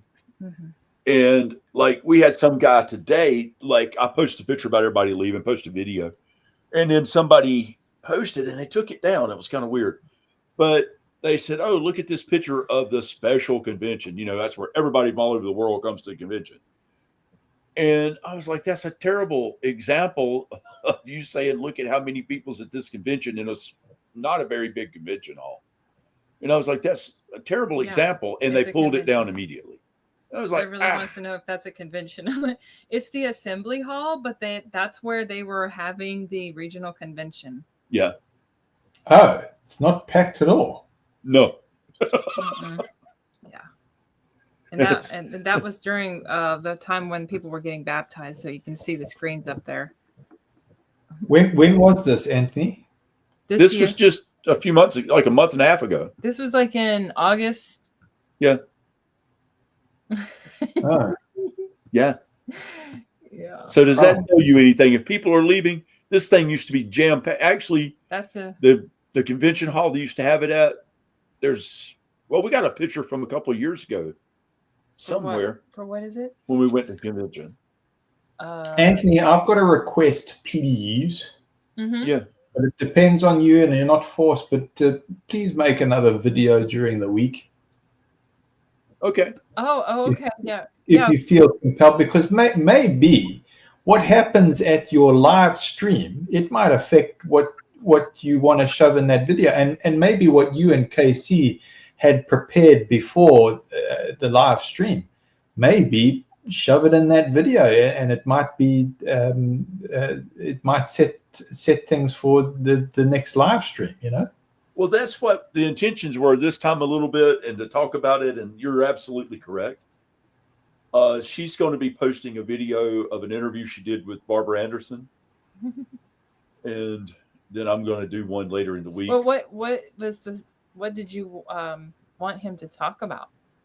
Well, you had both of you had discussed this Watchtower Deconstructed. You'd made a plan, isn't it? Yeah. What you were going to discuss today. Yeah. And I realized that you prioritize the organic free flow, which is great. Yeah. But then at the same vein, I think it's also really good if you get those videos out during the course of the week, if you're inclined and if you've got the time to do it, you know. Yeah. Our goal is to we've been posting about one video a week plus a live stream, but our goal is to do like 2 videos a week plus a live stream, if we can. Do you like some kind of interaction? If I write something that might be a bit heavy, but I will always put references and things like that. I won't just go off. Definitely, that's please do. Anything you want to share is great. Yeah, it helps us. Yeah, because sometimes, you know, we've got 50 videos up, I guess, something like that. Counting the live streams, we got close to 80. But man, wow, you start running out of ideas. Yeah. Just go back and the good thing about Watchtower is they always make it easy. They always have there's always something to talk about. I reached 200 videos today.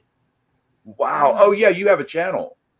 Yeah, but mine's play stuff. It's got you see, I lost my voice. I couldn't speak at one stage, and I was losing my sight, and I couldn't hear. I was a mess, and I was thinking, oh, I'm on my way out. I'm dying.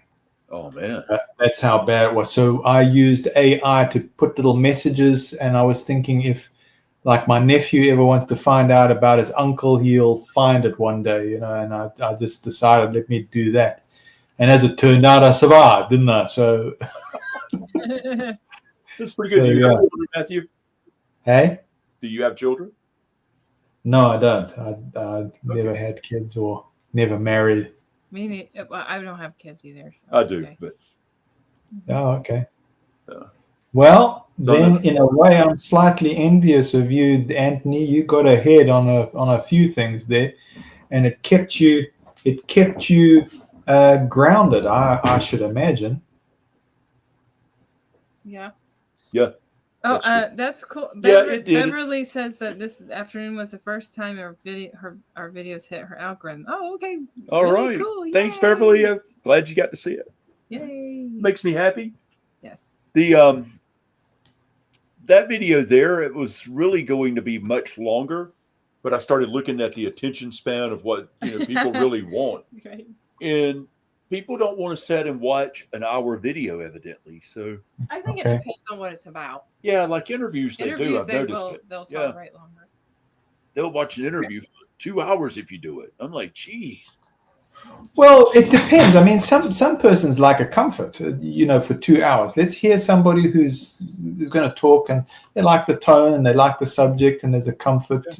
So sometimes the long form is, Okay. I know I do that. Sometimes I put it on and I go to sleep with it, but then, excuse me, your video was 17 minutes, and I thought that was a good number there, and your references or your clips there that you had compiled.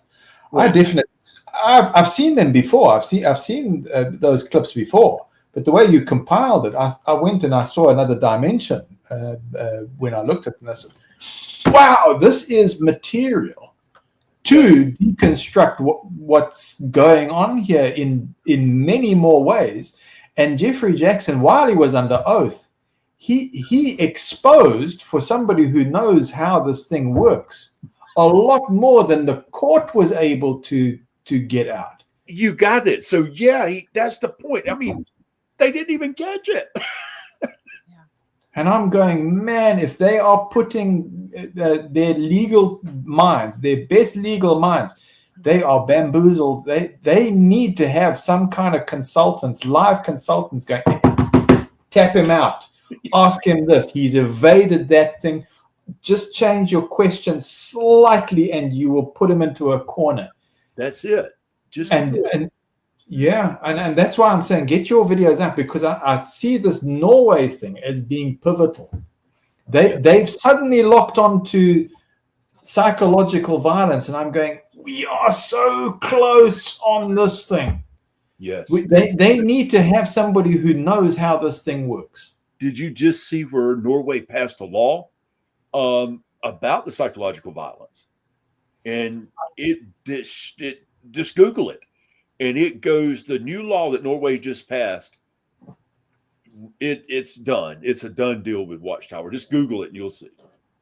Oh, yeah. I didn't know that. I thought that we were on the precipice. No, they passed it. It went through. Okay, so then that's going to work for when this goes to the Supreme Court just now. It goes in January, yeah. Wow. Yeah, but it's not over till the fat lady sings. Excuse me. Yeah, because Watchtower always manages to come out with some bunch of lies. This thing is so interwoven. That's why I was saying to you folks. I said, the police told me here in Honeydew. They said to me, "You have got a target on your back." That's when they showed me their gun, and they said, "You need to start going to the firing range and learning how to use a gun, because we have been watching you and you have got a target on your back."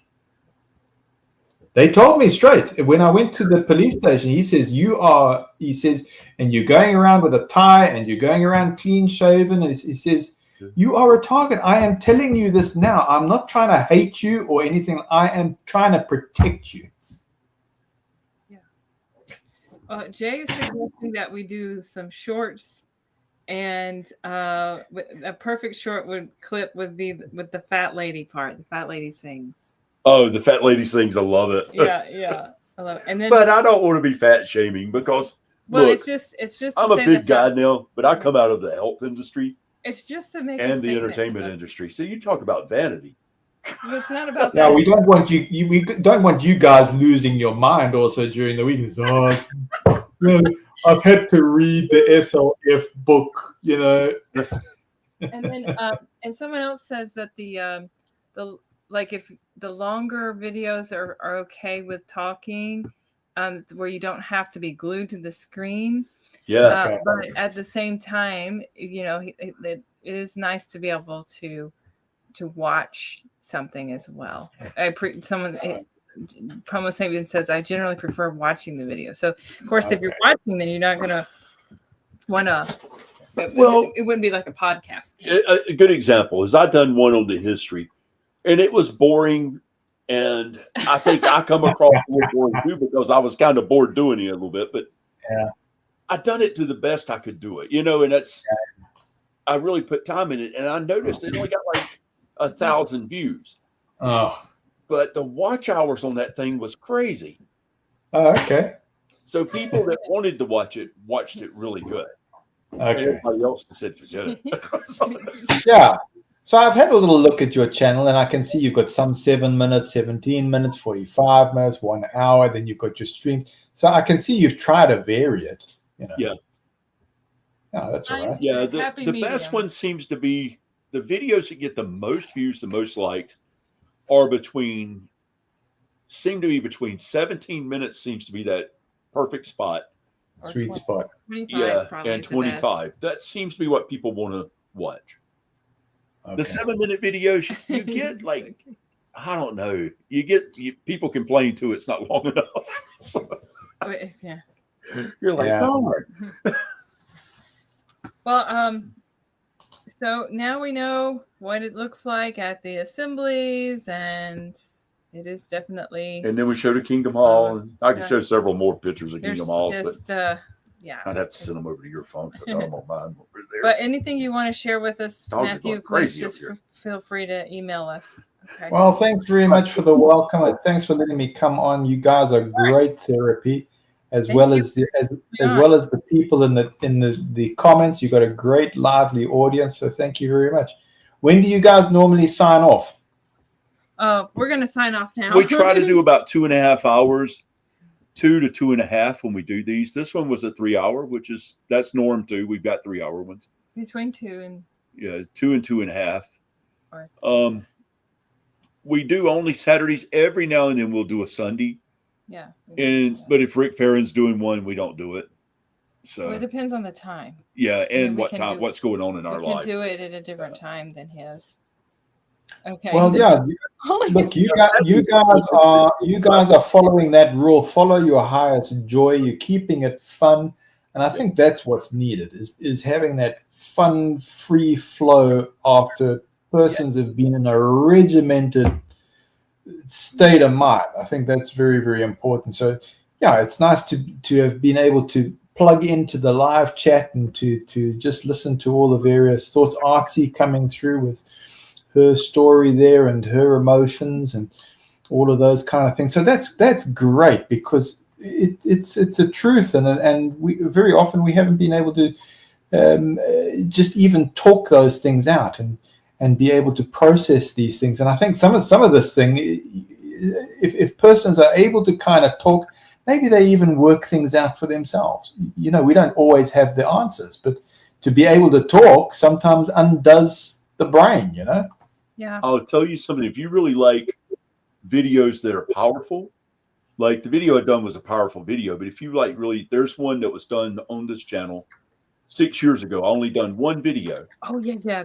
And then it's good. This channel sit for 6 years until one day she said, I want to do something with this. That's really. I was going to share my story. I forgot all about the channel, to be honest with you. I was like, I had posted one video. It's the very, very first video. It's called Cult of Doom. Check it out, Matthew. Very first one. It's good. Cult of Doom. Yeah. It's got really. Cult of Doom. Wow. Okay. That's the name of the video. The very first one we did, or he did it, and it's got good music in there too. It's like creepy. Yeah. Mozart, I think. Yeah. I can't remember which classical. Let's see. And no, that's Beethoven. Jay says he needs healing and fun. Exactly. And who else? But it's not monetized because I used. Thank you, Sue, for. She says thank you, guys. Yeah. Thank you. I used the Terminator, the ending, some clips out of Terminator. Okay. It was good. It was good. Yeah, it wasn't about being monetized. I was like, I don't care. Yeah, we didn't. But it was just good the way he put it together.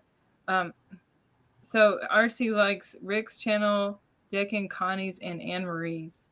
Okay. Oh yeah, I just got. Are we all on at the same time or something? I think so. Anne Marie's on now. Hey. Oh. Yeah, I just started checking her out. Why do we have to all do this at the same time? Because it's Saturday. But usually we're the only ones, I think. Okay. Oh, what's RC saying? No, you're not mentioning too much, RC. No, you're fine, dude. You're great. We want to hear everyone's story. We want to hear everybody's story. We don't care about if you want to talk about other channels. As long as it's nothing negative, we're great. Oh, Club, we got somebody new. Sorry, who's new? Club. Let me tell you, Artsy, your contribution has been a shining light here. Yeah. I promise you. Absolutely promise. You might not feel it, but your genuineness and your care, that's what's needed. Really is. And Good. you don't know how you're encouraging others. You don't know. It's very difficult, but just trust me on this one. You doing fabulously. Yeah, you're doing great, Artsy, and we appreciate it. I mean, we're just glad you're here. You've been here since the beginning of this when she took over. Yeah. Oh, she says. Of course, several people love have your Jay. guys' channel on there. Yeah. Well, thank you. Oh, wow. Apasta Babe is on at 5 a.m. Why so early? What time zone is she in? I mean, Happy. I'm gonna try and do a pasta, babes. All right. I'll try. Have you ever done a pasta, babe? She must be on the. Yeah. So all going well, unless my brain totally seizes up, I should see you there. Is that tomorrow? Like, yeah, I'm in tomorrow. Yeah, stay up another hour, you'll be fine. I'm well into Sunday already. Yeah. What time is it there? It is now 1:30. Oh, my. 1 a.m. Yeah. 1:30 Yeah. a.m. Okay. I'm gonna keep plugging it till the early morning. And you haven't even yawned at all. I'm over here yawning. I'm like, oh, it's 7 p.m. But you know why? Because Watchtower fried my brain. This is. Yes. You're a very smart guy. You're in zombie mode now, right? I'm in permanent zombie mode. I'm the walking. My channel is called Deadpan Soul. I'm the dead guy. You know. Yes. We're getting ready to feed you. You'll be the cockroach that survives the apocalypse. Jeez. Thanks. Yeah. Oh gosh. Not long to go, Matthew, till next chat. Yeah, almost there. Happy thoughts. Thank you. Oh, Dallas is back. Hey, Dallas. Dallas. Hey, Dallas is still with us. Wow. Going back and forth, I think. Dallas is able to transition to all dimensions. He exists in several places at once. Interdimensional. All right. Yeah, it's funny, man. There's so many people that's really been so supportive to this channel, man. We're thankful to you guys too. And Kim, you're one of those as well. Okay, so and definitely Dallas. Yes. And Jay. Yep. Apasta Babe is on and now Matthew. Pacific time. Okay, so that's 3 hours behind us. Yeah, so it'd be 8 o'clock. And that's why, like, people who in Europe, it's like 8 hours. Yeah, 8 hours earlier. So that's why it's so early for them. Yeah. Okay, guys. Well, let me sign off then, and then you can make your nice wrap up or whatever. But thank you very much. Always good to be with you guys, and thanks for the welcome, man. Thank you. I deeply appreciate you as well, my friend. Thank you. Thank you. Thanks to the audience and their respect and their happiness. Thank you very, very much, everybody. Good night or goodbye. Good with you, my friend. Bye. All right. Well, we're gonna say goodbye to everybody, and Coco is letting us know that it's time to eat. Yes, she is. She's like,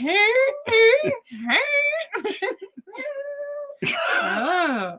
She's hungry. She's got to go. She's the guys. We love you all. Love everybody around you. Stay positive. And if there's anything you guys need, you got our email address. You can reach out. Mm-hmm. So thanks to everybody for coming on, and all of our usuals. Happy thoughts, Jay, Sue, Artsy, Kim, David, Matthew, who's now a moderator. Yes, Stian, Jane Spitfire, Jane, yeah, ST Co-Pilot, Dallas. Well, we have a Beverly and Beverly. Yeah. Oh, we had several new people. Yes, Stian and Jenny. Welcome to the channel, everybody. Oh, by the way, if you hadn't subscribed, please subscribe. Mm-hmm. Hit the thumbs up because it helps our algorithms, and ring the bell. Right, ring the bell for the notifications. And we also have. I know. She's a little porker. I mean, she acts like she's starving. She's a little chubby thing. But she also has Cushing's disease too. Yeah, so she's always hungry. And also, we have a store that you can shop in, buy us a cup of coffee. You know, you guys know the whole deal. Unless if you want to. All right. Well, we appreciate every one of you guys and love you all. Have a great week and a weekend. Peace. Bye. Bye.